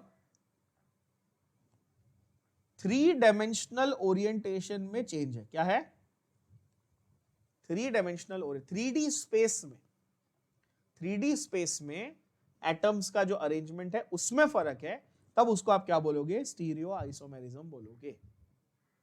मतलब molecular formula same but 3 dimensional arrangement of atoms is different, that is called stereo isomerism. Clear? बात समझ में आई? बोलो हाँ या ना। अब इसकी वेराइटीज क्या क्या है? अब कुछ बच्चों को ना 3D स्पेस, स्पेशियल अरेंजमेंट, आपके एनसीईआरटी में ये वर्ड लिखा हुआ है, वो भी बता दूं। आपके एनसीईआरटी में लिखा हुआ है स्पेशियल, क्या? Spatial arrangement. इसका मतलब वही है, 3D स्पेस में स्पेशियल ओरिएंटेशन किसी मॉलिक्यूल की अगर चेंज हो जाए तो उसको कहते हैं स्टीरियो आइसोमेरिज्म। मीनिंग समझते जरा डिटेल में, एक एक करके समझें। जिसमें ऑलरेडी मैंने आपको 3 वैरायटी तो बता दी, एक ज्योमेट्रिकल, एक कॉन्फॉर्मर और एक ऑप्टिकल। ज्योमेट्रिकल मेनली, अच्छा इसमें मैंने ऐसे समझाया ना कि कॉन्फॉर्मर्स अलग, कॉन्फ़िगरेशन अलग, ऐसे किया था ना हमने। कॉन्फॉर्मर्स, कॉन्फॉर्मेशनल और कॉन्फ़िगरेशनल, और फिर कॉन्फ़िगरेशनल में ज्योमेट्रिक और ऑप्टिकल, ऐसा है। ठीक है, technically that is the classification. Nobody is going to bother to ask you the classification, don't bother, that's fine. 11th का टॉपिक है, कोई थियरी में लिखने को तो आएगा नहीं बोर्ड्स में, एप्लीकेशन सीखो क्योंकि एंट्रेंस एग्जाम में आएगा। अब ज्योमेट्रिकल की बात करते हैं। पहला हम लोग उठाते हैं सबसे पहला हमारा ज्योमेट्रिकल आइसोमर। बहुत ही इंटरेस्टिंग मस्त टॉपिक, बहुत मजा आएगा आपको पढ़ने में, और इसके बहुत अच्छे अच्छे क्वेश्चन बनेंगे। चलो पहले ज्योमेट्रिकल वर्ड से क्या समझ में आ रहा है ना? तो जब हम लोग एक शेप जब ड्रॉ करते वक्त दिखेगा तब उसकी बात करेंगे ज्योमेट्री की। अब ज्योमेट्रिकल आइसोमर में भी, जैसे मैंने आपको टॉटोमर में बताया कि आपकी कंडीशन थी, टॉटोमर में कंडीशन क्या थी, क्या प्रेजेंट होना चाहिए? अल्फा, अल्फा हाइड्रोजन नहीं तो टॉटोमर की बात ही मत करो, बोल दिया ना मैंने। ठीक उसी तरह ज्योमेट्रिक आइसोमर में भी कंडीशन है, उसके ऊपर जरा फोकस करना। ठीक है, एक मिनट, ये जूम क्यों हो रहा है? हाँ, ज्योमेट्रिक आइसोमर में भी एक कंडीशन है। क्या कंडीशन है, जरा फोकस करके समझते हैं। पहली बात, ज्योमेट्रिकल आइसोमेरिज्म देखने के लिए, ऑब्जर्व करने के लिए आपको carbon to carbon double bond का प्रेजेंट होना जरूरी है। किसका प्रेजेंट होना जरूरी है? क्या मैं बोल सकता हूं कि ये एल्कीन्स, या बेसिकली ऐसा बोलूं कि अनसैचुरेटेड कंपाउंड्स में ही दिखेंगे? तो ये क्या गलत बोल रहा हूं? मैं गलत बोल रहा हूं कि सही बोल रहा हूं? जब डबल बॉन्ड की रिक्वायरमेंट है तो मैं आंख बंद करके ऐसा बोल सकता हूं ना कि एल्कीन या तो एटलीस्ट अनसैचुरेटेड कंपाउंड्स के पहले ये तो दिखने वाले नहीं है। क्लियर? मेनली आपको एल्कीन्स में ही दिखेंगे। आपको ज्योमेट्रिक आइसोमर के सारे क्वेश्चन बच्चा लोग एल्कीन्स में ही आने वाले हैं, है ना? अब जरा देखो, मस्त आपको मैंने एनिमेशन के साथ में यहां पर दिखाया, देखो ध्यान से। एक एग्जांपल मैं ले लेता हूं, आपका है एक एग्जांपल, इसका नाम आप मुझे बताओगे, आईयूपीएसी नेम क्या होगा इस कंपाउंड का? कितने कार्बन है? 4। एल्केन है या एल्कीन है? एल्कीन है। ब्यूटीन, 4 कार्बन मतलब ब्यूटीन, और पोजीशन कौन सी है? 2, तो नाम क्या होगा? But 2 ene. Everybody knows this, है ना? अब मैं आपसे ये बोल रहा हूं कि ब्यूट 2 इन को लिखने के तरीके कितने हैं, जरा वो बताओ। ड्रॉ करने के तरीके, ज्योमेट्री के हिसाब से ड्रॉ करने के कितने तरीके हैं वो बताओ। तो आप बोलोगे ठीक है, उसको अलग अलग तरीके से ड्रॉ कर सकते हैं अपन। पहला वाला जहां पर मैं दोनों CH3 ग्रुप को एक बाजू रखता हूं और दोनों H ग्रुप को एक बाजू रखता हूं, और दूसरा तरीका सेम कंपाउंड को बनाने का जहां पर मैं CH3 को ऑपोजिट साइड्स रख रहा हूं और दोनों H ग्रुप को भी ऑपोजिट साइड्स रख रहा हूं। पहले ये देखो और सीखो, समझो क्या बन रहा है। हाँ देखो, यहां पर ऑपोजिट साइड है दोनों CH3 और दोनों H, बरोबर। अब आप पूछोगे सर किसके ऑपोजिट साइड, तो भाई जो डबल बॉन्ड आपका था, जो डबल बॉन्ड का प्लेन आपने बनाया था, मैं उसके ऑपोजिट साइड की बात कर रहा हूं, मतलब इसको मैं प्लेन मान रहा हूं, जो डबल बॉन्ड है उसको मैं प्लेन मान रहा हूं। समझ रहे हो क्यों उसको प्लेन मान रहा हूं, जरा ये भी बताइए बच्चों। क्योंकि डबल बॉन्ड वाले कार्बन को मैं प्लेनार स्ट्रक्चर मानता हूं, यस और नो। ट्राइगोनल प्लेनार, ये ज्योमेट्री सिखाई है मैंने आपको, यस और नो। तो डबल बॉन्ड का एक प्लेन है, एक उसके ऊपर एक नीचे, ऐसे करके मैं उसके प्लेन के इस बाजू या इस बाजू ऐसे मान सकता हूं स्ट्रक्चर को। ओके, अब ध्यान से देखना मैंने क्या किया। यहां पर मैं बोल सकता हूं मैंने same groups on same side लगाए, same side, same groups on same side, और यहां पर मैं बोलूंगा मैंने same groups on opposite side लगाए हैं। तो क्या ये आपको, does it make sense, tell me yes और no. Can you see that, आप अपनी आंखों से देख पा रहे हैं मैंने जो ड्रॉ किया हुआ है, यस और नो। अगर आप नहीं देख पा रहे, नहीं समझ पा रहे, फिर से देखो मैंने क्या किया। पहले सिर्फ C डबल बॉन्ड C, यानी कि ये स्ट्रक्चर आपके लिए ड्रॉ कर दिया, प्लेन पूरा तैयार कर दिया। अब कौन से ग्रुप्स लगाने हैं मैं बस आपको वो दिखा रहा हूं, कौन से ग्रुप लगाए। पहले में मैंने CH3 सेम साइड लगाया, दूसरे में मैंने CH3 ऑपोजिट साइड लगाया। क्लैरिटी, यस और नो। जिसमें आपने सेम साइड पे लगाया है उसको आप बोलोगे सिस फॉर्म। क्या बोलोगे बच्चा लोग, सिस, CIS, सिस फॉर्म। क्या बोलोगे, सिस फॉर्म। और जिसमें ऑपोजिट साइड लगाया है उसको आप बोलोगे ट्रांस फॉर्म। क्या बोलोगे, ट्रांस फॉर्म। तो ज्योमेट्रिकल आइसोमर के दो फॉर्म होते हैं, एक सिस फॉर्म और एक ट्रांस फॉर्म। सिस फॉर्म को कैसे पहचानते हैं, जब सेम ग्रुप एक ही साइड पे लगा हो, डबल बॉन्ड के एक ही बाजू पे सेम ग्रुप लगा हो, तो क्या बोलेंगे, सिस। और डबल बॉन्ड के ऑपोजिट साइड पे एक ग्रुप लगा हो तो क्या बोलेंगे, ट्रांस। भेजे में गया, बोलो हाँ या ना। बहुत सिंपल है, यस। जिसको ये नहीं समझा वो यहां देखो, ठीक है। कुछ बच्चों को क्या टाइप किया हुआ है नहीं समझते, हैंड रिटन नहीं समझते, तो वो भी बता दो। देखो, अरे सॉरी, हाँ। जैसे कि अगर मैं आपको कहूं, एक सेकेंड, हाँ, मैं आपको कहूं कि मैंने C डबल बॉन्ड C ऐसा बना दिया और इसके बाजू में और एक मैंने C डबल बॉन्ड C ऐसा बना दिया। मुझे टेक्निकली स्ट्रक्चर बनाना है ब्यूट-2-ईन का, ये मत भूलना। किसका स्ट्रक्चर बनाने की कोशिश कर रहा हूं मैं, ब्यूट-2-ईन का।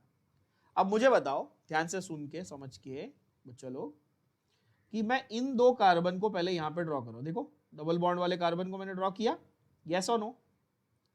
अब कोई भी एक कार्बन को उठाओ, इसके पास एक हाइड्रोजन और एक मिथाइल है, इसके पास एक हाइड्रोजन और एक मिथाइल है। समझ रहे हो, अब अच्छे से समझ में आएगा। हर कार्बन के पास एक हाइड्रोजन और एक मिथाइल है कि नहीं है, तो एक हाइड्रोजन एक मिथाइल, एक हाइड्रोजन एक मिथाइल। देखो क्लियर हुआ, एकदम बढ़िया। सेकंड केस में वापस मैं सेम बना रहा हूं, एक हाइड्रोजन एक मिथाइल, बट इस बार मैंने दूसरे साइड का जो था वो उल्टा कर दिया, हाइड्रोजन को नीचे बना दिया, मिथाइल को ऊपर बना दिया। अब क्या आपको रियलाइज हुआ कि यहां पर ये दोनों मिथाइल ऑपोजिट साइड पे आ गए इसके, और यहां पर ये दोनों, हाँ ये दोनों मिथाइल सेम साइड पे आ गए। तो सेम वाले को मैंने क्या बोला, सिस 2 ब्यूटीन, और ऑपोजिट वाले को मैंने क्या बोला, ट्रांस 2 ब्यूटीन। क्या ये बात अब एकदम से क्लैरिटी के साथ गई दिमाग में, बोलो हाँ या ना। तो IUPAC नेम नहीं बदलेगा, सिर्फ सिस और ट्रांस, मतलब सिर्फ मैंने जो अरेंजमेंट थी उसको बदल दिया, बाकी कुछ भी चेंज नहीं किया। तो इसलिए अगर आप देखेंगे, अब आपको देखो क्या लिखा हुआ समझ में आ रहा है, cis isomer which means identical atoms और groups are on the same side of double bond. क्या ये समझा अभी एकदम बढ़िया तरीके से। और ट्रांस आइसोमर का मतलब आइडेंटिकल एटम्स और groups are on opposite side of the double bond. बढ़िया, एकदम क्रिस्टल क्लियर, बोलो यस। सो इसके लिए इसको हम लोग ज्योमेट्रिकल आइसोमर को also we call it cis trans isomerism. क्या बोलते हैं बच्चों लोग? Cis trans isomerism. In fact there is also one more name which you should know, we also call it the EZ isomerism. क्या बोलते हैं? EZ isomerism. EZ आइसोमेरिज्म क्यों बोलते हैं EZ आइसोमेरिज्म, वो भी बता देता हूं। क्योंकि Z मतलब सिस होता है और E मतलब ट्रांस होता है। अब कुछ बच्चे बोलेंगे सर Z मतलब सिस, E मतलब ट्रांस, इसका तो कोई लॉजिक ही नहीं समझा हमको।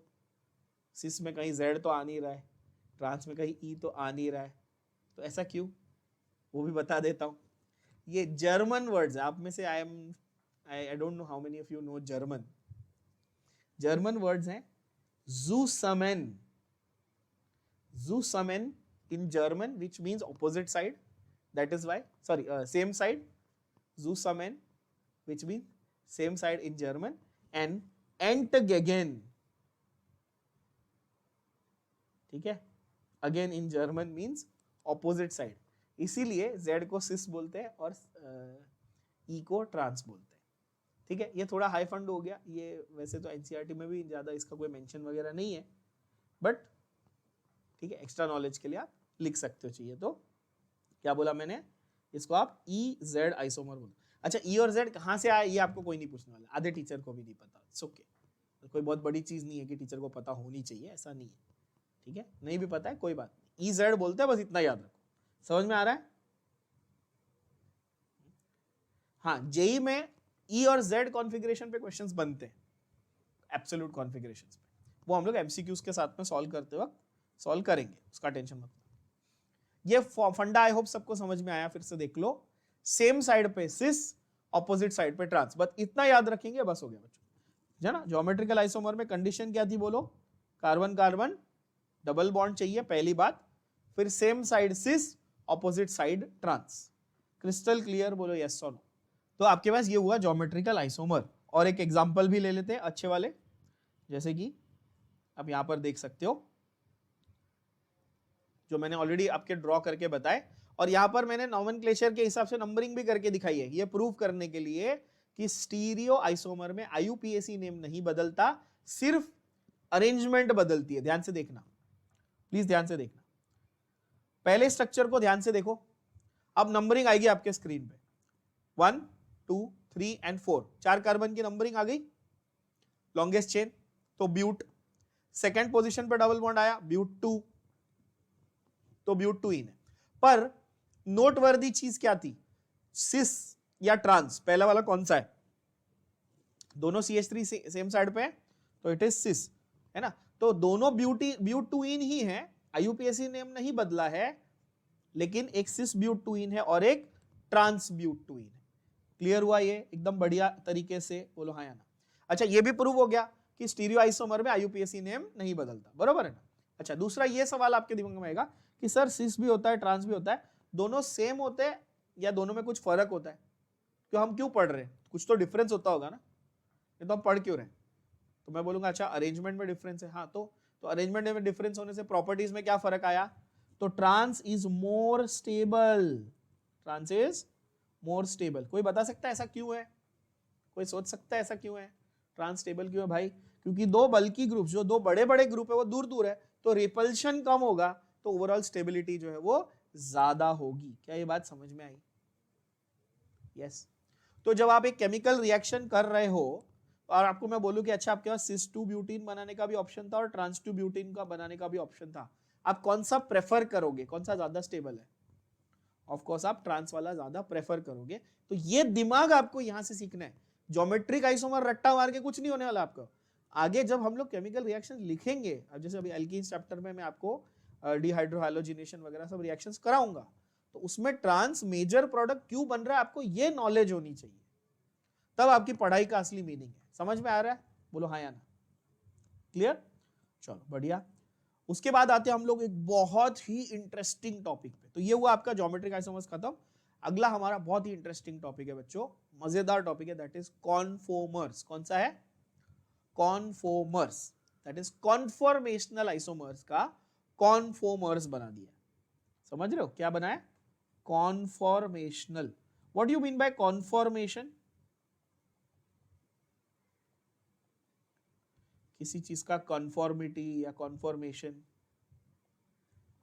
कॉन्फॉर्मेशनल आइसोमर्स को हम लोग कॉन्फॉर्मर्स भी कहते हैं, या सिंपल भाषा में इसको आप अगर आप कहना चाहो तो रोटामर्स या रोटेशनल आइसोमर्स भी कह सकते हो। क्या कह सकते हो? रोटामर्स या फिर रोटेशनल आइसोमर्स भी कह सकते हो। कॉमन सेंस की बात है कि ये रोटेशन से बनेंगे, सही है ना? नाम से पता चल रहा है। वैसे कॉन्फॉर्मर यानी कि यही बेसिकली जो रोटेशन से मॉलिक्यूल बनाया जाए उसको कॉन्फॉर्मर कहते हैं। इंग्लिश में कॉन्फॉर्मेशन का मतलब भी अरेंजमेंट ही होता है ना? ओके तो अब ये special type of stereo isomer है, ध्यान से देखना। और मैंने जो वर्ड बताया उसके ऊपर फोकस करेंगे तो आपको 2 सेकंड में याद होगा। क्या लिखा है पढ़ो। A form of stereoisomerism. It's a special form of stereoisomerism in which isomers are made by rotation around the CC single bond. क्या है बच्चों? By rotation around the carbon to carbon single bond. Geometric isomer में condition क्या थी? Carbon to carbon double bond. Conformers में condition क्या है? Carbon to carbon single bond. Clear है ना? है कि नहीं? अच्छा, डबल बॉन्ड में रोटेशन नहीं हो सकता, सिंगल बॉन्ड में रोटेशन होता है, तो यहां पर रोटेशनल आइसोमर यानी कि रोटामर्स बनेंगे। सो देयरफॉर यहां पे लिखा हुआ है देखो कि they are also called rotamers. Crystal clear? Yes और नो?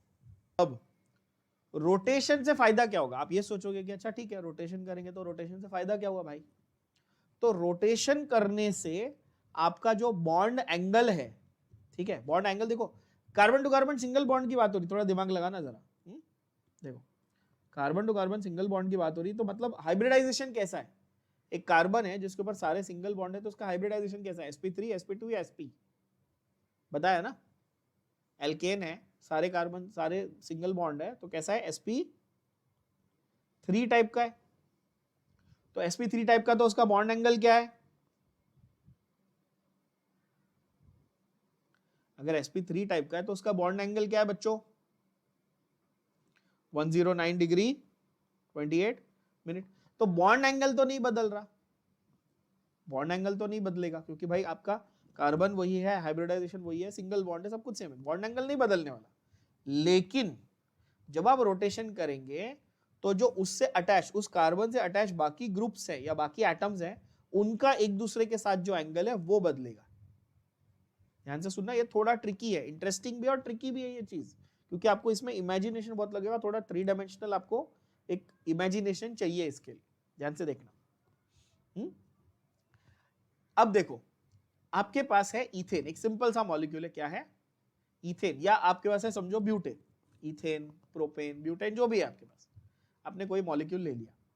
मैं आपके लिए ले लेता हूं ब्यूटेन, CH3 CH2 CH2 और CH3। इसके पहले मैंने ब्यूट-2-ईन बनाया था ज्योमेट्रिकल में, तो मैं इन दोनों को गिन रहा था उधर डबल बॉन्ड वालों को। अब मैं सेंटर में अगेन देख रहा हूं, लेकिन यहां पर डिफरेंस क्या है? सिंगल बॉन्ड है, दिख रहा है? Single bond. अब देखो सिंगल बॉन्ड वाले जो मॉलिक्यूल है ये दो, इनको मैं रिप्रेजेंट कैसे करूंगा? ध्यान से देखना, बहुत इंटरेस्टिंग है। आप इनको सामने से देख रहे हो, आप एटम्स को कैसे देख रहे हो? आप कैसे देख रहे हो? सामने से, आप फ्रंट ऑन व्यू से देख रहे हो, ऐसा इमेजिन करो। आप देख रहे हो फ्रंट ऑन व्यू से। एक सेकेंड जस्ट,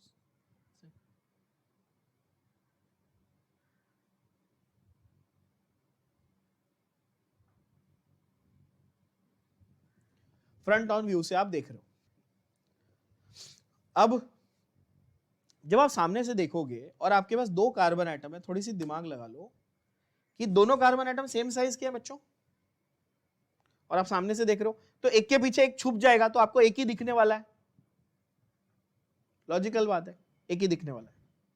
अच्छा, दोनों कार्बन पे कुछ चीजें अटैच्ड है, क्या चीजें अटैच्ड है जरा बताना?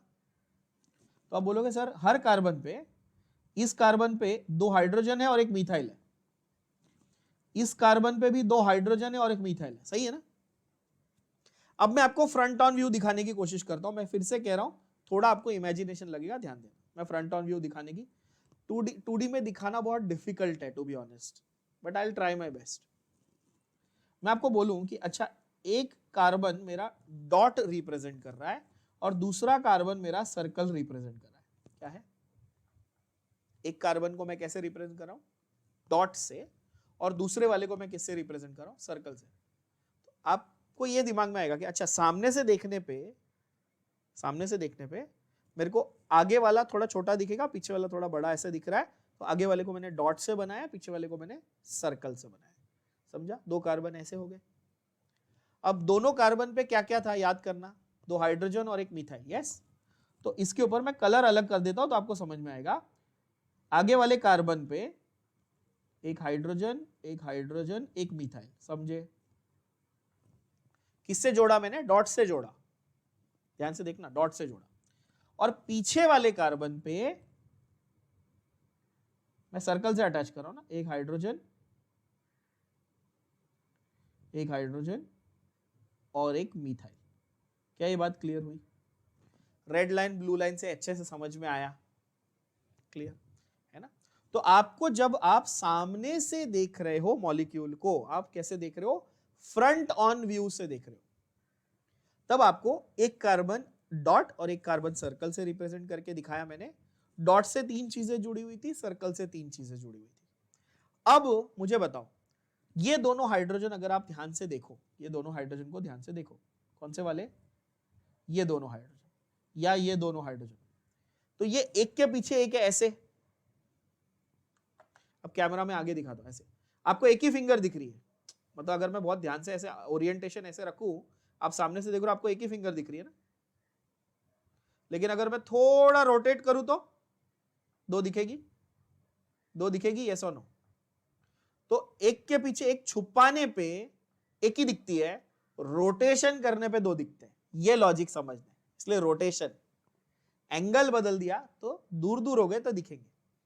जब आप सामने से देख रहे हो तो एक के पीछे एक हाइड्रोजन ऐसे छुप गए, एक मिथाइल के पीछे दूसरा मिथाइल छुप गया। अभी आपको एक ही फिस्ट दिख रहा है, लेकिन एक्चुअली रोटेट कर दूंगा, साइड से देखोगे तो दो दिखेंगे। देखो सामने से एक ही दिख रहा है ना, देखो साइड से दो है। क्लियर? बात समझ में आ रही? ऐसे करूंगा तो ऐसे, है ना? Perspective is important. तो ये आपको समझना है, ये आपको समझना है। वो एंगुलेशन की बात कर रहा है, वो रोटेशन की बात कर रहा है ना? तो जब ये एक हाइड्रोजन दूसरे हाइड्रोजन के पीछे छुप रहा है, ये एक टाइप की कॉन्फॉर्मेशन हुई। अब इंग्लिश के लिए आप बताओ मुझे, जब एक प्लैनेट दूसरे प्लैनेट के पीछे छुप जाता है या अर्थ और मून एक दूसरे के पीछे छुप जाते हैं, इसके लिए क्या वर्ड यूज होता है? अपन देखते हैं, एक्लिप्स। Very good. क्या वर्ड यूज होता है? ग्रहण बोलते हैं ना हिंदी में अपन, एक्लिप्स। तो यहां पर भी आपको देखने मिलता है एक्लिप्स्ड कॉन्फॉर्मेशन। जब आपको ग्रुप्स एक दूसरे के पीछे छुपे हुए दिखते हैं तो क्या बोलते हैं उसको? एक्लिप्स्ड कॉन्फॉर्मेशन। क्या ये बात भेजे में जा रही है? तो कॉन्फॉर्मर का एक वैरायटी समझ में आ गया तुरंत कि सर एक वैरायटी होगा एक्लिप्स्ड फॉर्म। तो एक्लिप्स फॉर्म तो ये क्लैरिटी के साथ समझ में आया कि जो ग्रुप से वो एक दूसरे के पीछे छुपे हुए रहेंगे, उनके बीच में एंगल का कोई फर्क नहीं है, यानी वो रोटेटेड नहीं है, वो एक दूसरे के एग्जैक्टली पीछे बैठे हुए हैं। तो यहां पर ये दोनों हाइड्रोजन एक्लिप्स्ड हैं, एक दूसरे को एक्लिप्स कर रहे हैं। ये दोनों हाइड्रोजन एक दूसरे को एक्लिप्स कर रहे हैं, और ये दोनों मिथाइल भी एक दूसरे को क्या कर रहे हैं? एक्लिप्स कर रहे हैं। अभी इसलिए देखो, आपको मैं इसलिए बार बार कह रहा हूं कि मेरे को 2D में ये बनाना डिफिकल्ट है, क्योंकि मुझे आपको दो मिथाइल तो दिखाने पड़ेंगे ना, बट रियलिटी में आपको दो दिखने चाहिए क्या? नहीं, एक के पीछे एक ऐसे छुपे हुए होने चाहिए, है ना? जब तक मैं उसको रोटेट ना करूं तब तक आपको वो नहीं दिखने चाहिए। ये रियलिटी है। थोड़ा सा इमेजिनेशन यूज करते हैं, ठीक है? इमेजिन करो ये कार्बन एटम है, मेरा जो फिस्ट है, ये मुट्ठी है, ये कार्बन एटम है, इसके ऊपर 1 2 3 ग्रुप लगाए हुए, बरोबर? ये दूसरी फिस्ट है, ये भी कार्बन एटम है, इसके ऊपर भी क्या लगाए हुए? 3 ग्रुप लगाए हुए, ठीक है? ये है ना, ऐसे। अब मैं दोनों को सामने सामने रख रहा हूं, देख सकते हो अभी आप, ऐसे दोनों का आपको फ्रंट व्यू दिखा रहा हूं मैं, फ्रंट व्यू, है ना? अब मैं ऐसे रख रहा हूं। अब ये अगर मैं इसको ऐसे रखूं तो आपको ये आगे वाला ब्लू वाला पेन दिख रहा है, सिर्फ बहुत मुश्किल से रेड दिखेगा, मतलब वो मेरे हाथ की मूवमेंट की वजह से दिख सकता है थोड़ा बहुत, बट आपको ये एक्लिप्स दिख रहा है। समझो ये हाइड्रोजन है, ये पीछे वाला भी हाइड्रोजन है, इमेजिन कर लो सेम है दोनों, और अब मैंने ऐसे रख दिया, क्योंकि आप सामने से देख रहे हो ना मॉलिक्यूल को, आप बाजू से देखोगे तो आपको समझेगा अच्छा दो है, एक ये कार्बन है जिसपे 1 2 3 ग्रुप लगे, समझो 3 हाइड्रोजन, 1 2 3 हाइड्रोजन लगे, ये मिथाइल ग्रुप, ये भी मिथाइल ग्रुप, तो ये दोनों मिलाकर क्या बन गया इथेन, इसके बीच में इधर बॉन्ड है, समझे। लेकिन तुम सामने से देख रहे हो, अब देखो मजेदार, अब सामने से क्या दिख रहा है, एक ही दिख रहा है। अब मैं मॉलिक्यूल को रोटेट करूं, क्या 6 के 6 दिख रहे हैं, देखो, हाँ ये हुई ना बात। तो रोटेशन से तुमको कॉन्फ़िगरेशन में फर्क दिख रहा है, कॉन्फॉर्मेशन में फर्क दिख रहा है। क्लियर हुई बात। अब इमेजिन कर पाओगे एकदम प्रैक्टिकली कि रियलिटी में क्या हो रहा है 3D में। क्लियर बच्चों, फिर से देखो ये क्या, अच्छा इसको मैं एक्लिप्स बोलूं कि हाँ या ना, इसको मैं क्या बोलूं, एक्लिप्स बोल दूं, और इसको मैं क्या बोलूंगा, स्टैगर्ड। इसको क्या बोलूंगा, एक्लिप्स्ड। तो जो रोटेट होने के बाद जब सब दिखने लग जाएंगे तो क्या बोलूंगा, स्टैगर्ड। तो एक एक्लिप्स्ड फॉर्म होगा और एक स्टैगर्ड फॉर्म होगा। तो वो जो मैंने अभी आपको 3D में दिखाया, अब आप इमेजिन अच्छे से कर पाओगे। तो यहां पर एक्लिप्स भी हो सकता है, स्टैगर्ड भी हो सकता है। ये दिमाग में एक बार इतना बैठ गया तो आगे हम लोग बात करते हैं एक्लिप्स्ड और 60 डिग्री रोटेट कर दिया। अच्छा अब रोटेशन तो 360 डिग्री पॉसिबल है ना, 1 डिग्री 2 डिग्री 3 डिग्री 4 डिग्री, कितना भी घुमाओ मॉलिक्यूल को। अब मैंने 60 डिग्री किया तो 60 में क्या हुआ, तुमको सब दूर दूर मस्त दिखने लग गए, एकदम प्रॉपर, एकदम दोनों मिथाइल अलग हो गए। तो मैंने दो कार्बन थे, दोनों के बीच में सिंगल बॉन्ड था, बिकॉज सिग्मा बॉन्ड मेरे को रोटेशन अलाउ करता है। ये मत भूलना कॉन्सेप्ट, क्या बोला, सिग्मा बॉन्ड मेरे को रोटेशन अलाउ करता है। पाई बॉन्ड तो शायद ज्योमेट्रिक आइसोमर में पाई बॉन्ड था ना, सी डबल बॉन्ड सी, वो रोटेशन अलाउ नहीं करता था, है ना। ये क्या उसमें रिस्ट्रिक्टेड, ज्योमेट्रिक आइसोमर को हम लोग रिस्ट्रिक्टेड रोटेशन बॉन्ड भी बोलते हैं, रिस्ट्रिक्टेड रोटेशन आइसोमर, ठीक है ना, बिकॉज वहां पर रोटेशन रिस्ट्रिक्टेड है, यहां पे क्या रोटेशन हो रहा है, ध्यान से समझना। तो मजेदार है कि आपने इसको रोटेट किया थोड़ा सा, 60 डिग्री आपने रोटेट किया, अब आपको सारे ग्रुप्स दिखने लग गए। Clarity, yes. जो जब एक दूसरे के पीछे छुपे हुए थे तो कैसे थे, एक्लिप्स्ड, और जब सारे ग्रुप आपको दिख रहे हैं तो क्या बोलोगे, स्टैगर्ड कॉन्फॉर्मेशन। क्या ये बात समझ में आई।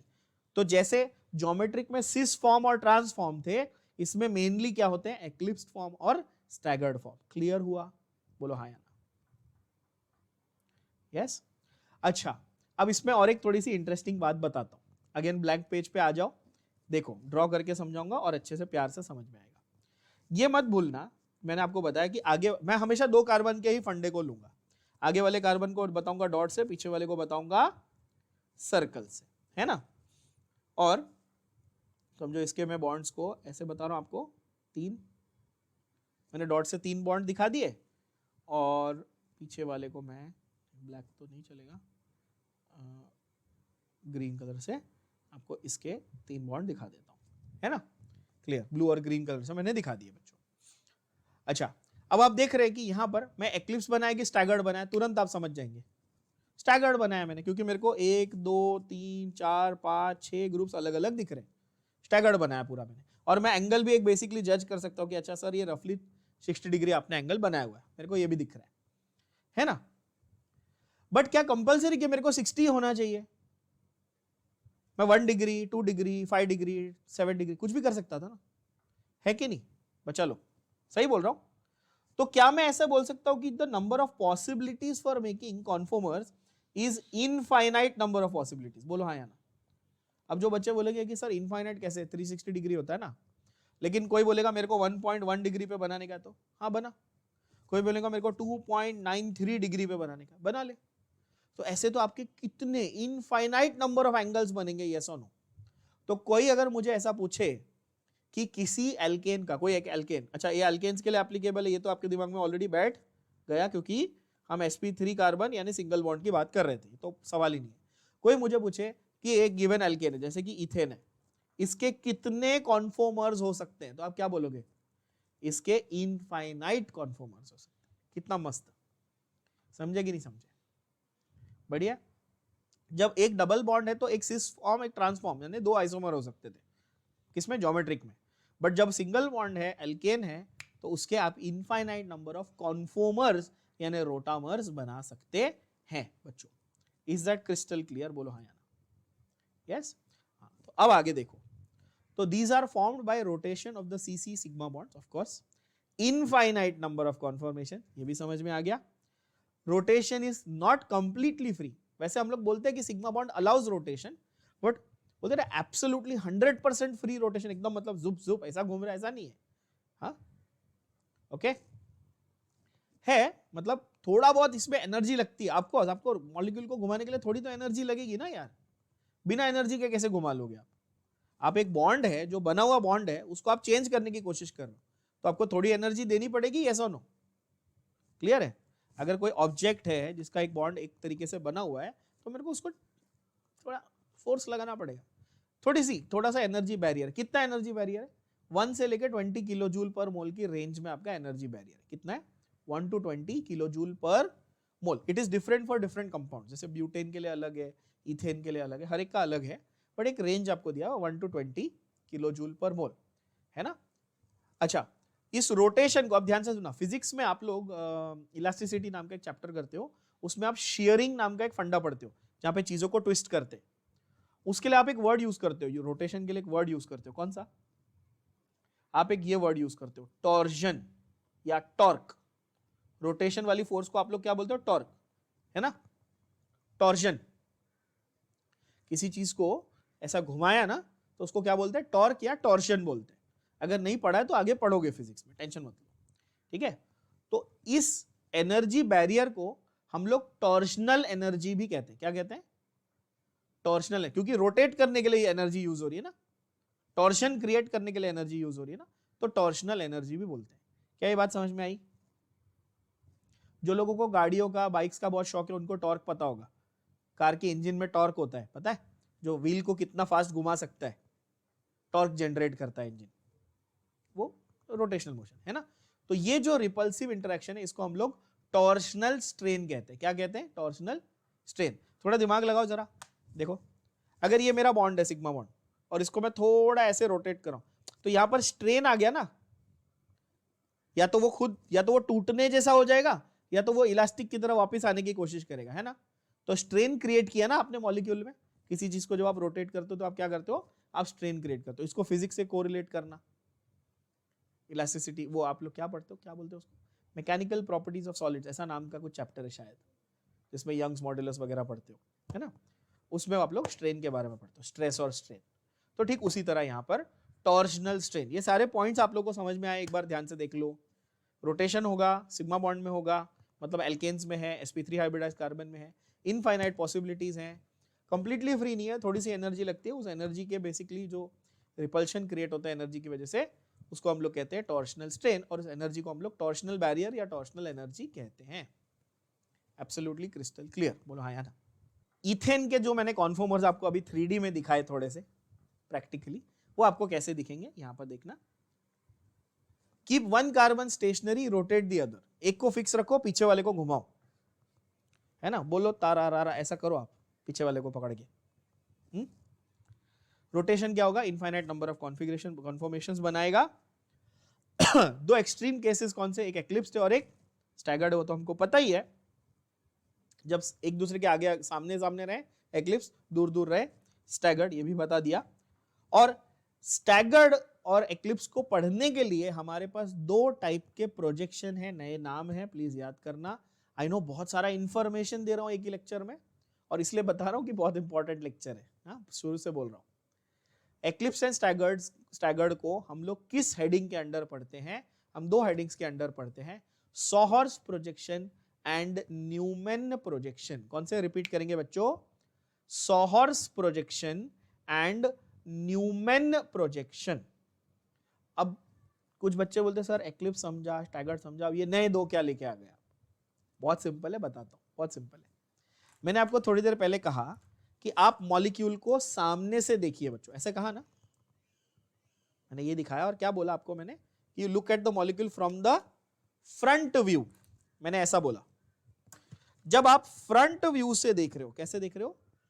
फ्रंट व्यू से देख रहे हो मॉलिक्यूल को, तो आप उसको बोलोगे न्यूमैन प्रोजेक्शन. बस इतना ही, और कुछ नहीं. क्या है? फ्रंट व्यू से देख रहे हो तो न्यूमैन प्रोजेक्शन, और साइड व्यू से देख रहे हो तो सॉहर्स. मॉलिक्यूल सेम है, रोटेशन सेम, सब कुछ सेम है, सब कुछ सेम है, सिर्फ फर्क क्या है, ये सामने से देख रहे हो तो क्या है न्यूमन, साइड से देख रहे हो तो, बस इतना है। क्या रॉकेट साइंस है, कुछ नहीं है। इसको टीचर लोग भी बच्चों को डरा देते हो, तुम लोग भी देख देख के डरने लगते हो, सर बहुत नाम हो गए, बहुत नाम हो, कुछ नहीं। फिर से देखो, सामने से देखा तो न्यूमन, साइड से देखा तो सॉहर्स।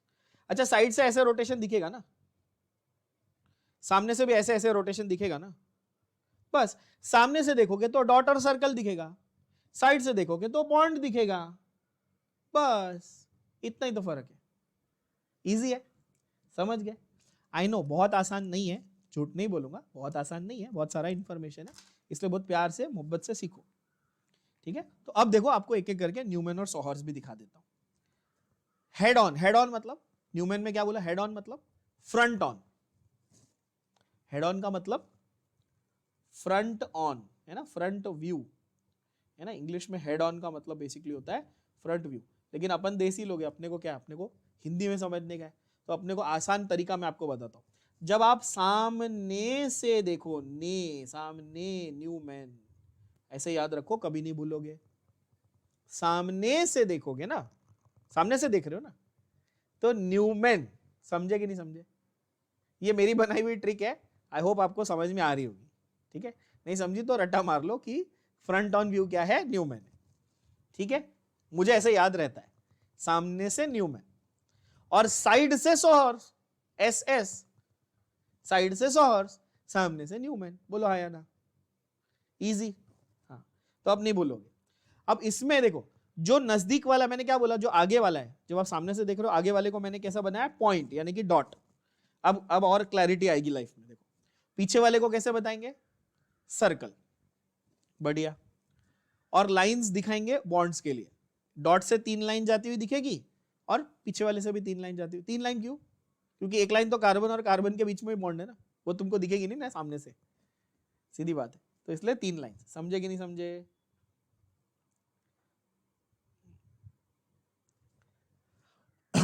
ये डिस्टेंसेस आपको याद करने की जरूरत नहीं है, वो टू मच हो गया, ये बहुत ज्यादा इंफॉर्मेशन है। एक्लिप्स फॉर्म में एंगल कितना है, 0, दोनों के बीच में कोई एंगल ही नहीं बन रहा, एक के पीछे एक एग्जैक्टली सेम ही जगह पे, मतलब सेम पोजीशन पे। सॉरी, तो दोनों ग्रुप्स के बीच का जो एंगल होता है उसको क्या बोलते हैं, ये नाम याद रख लेना, इंपॉर्टेंट नाम है, डाइहेड्रल एंगल। क्या बोलते हैं बच्चा लोग? दो ग्रुप्स के बीच का नाम डाइहेड्रल एंगल। तो एक्लिप्स फॉर्म में डाइहेड्रल एंगल कितना है, 0। कितना है? 0 डिग्री, ठीक है। आर्यभट्टा ने इसी के लिए बनाया था ये, आर्यभट्टा ने बनाया ना 0। ओके, और स्टैगर्ड फॉर्म में कितना है, थोड़ी कॉमन सेंस यूज करो, स्टैगर्ड फॉर्म में कितना है? ऑफ कोर्स स्टैगर्ड फॉर्म में आपका 180 डिग्री है। स्टैगर्ड फॉर्म में कितना होगा? 180।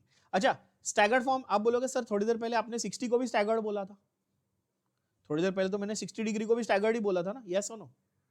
तो 60 वाला भी स्टैगर्ड है, 120 वाला भी स्टैगर्ड है, 180 वाला भी स्टैगर्ड, सारे ही स्टैगर्ड है, 240 वाला भी स्टैगर्ड है। एक्लिप्स कौन सा होगा? कॉमन सेंस लगाना जरा।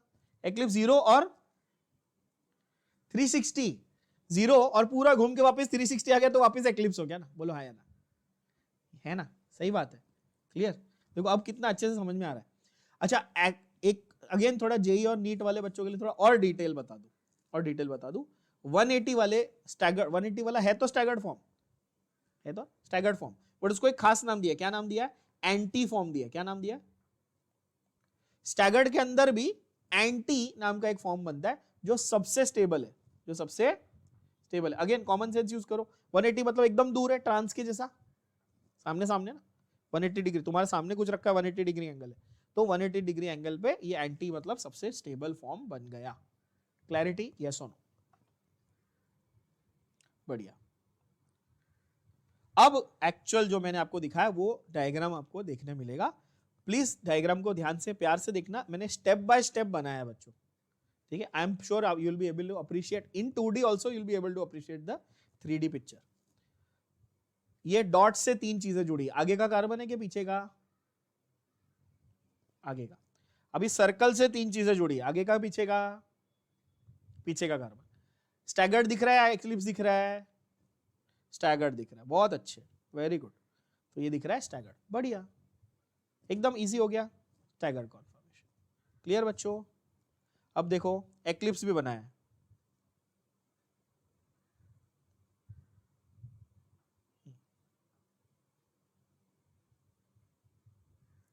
आपको स्क्रीन पे आता हुआ दिखेगा।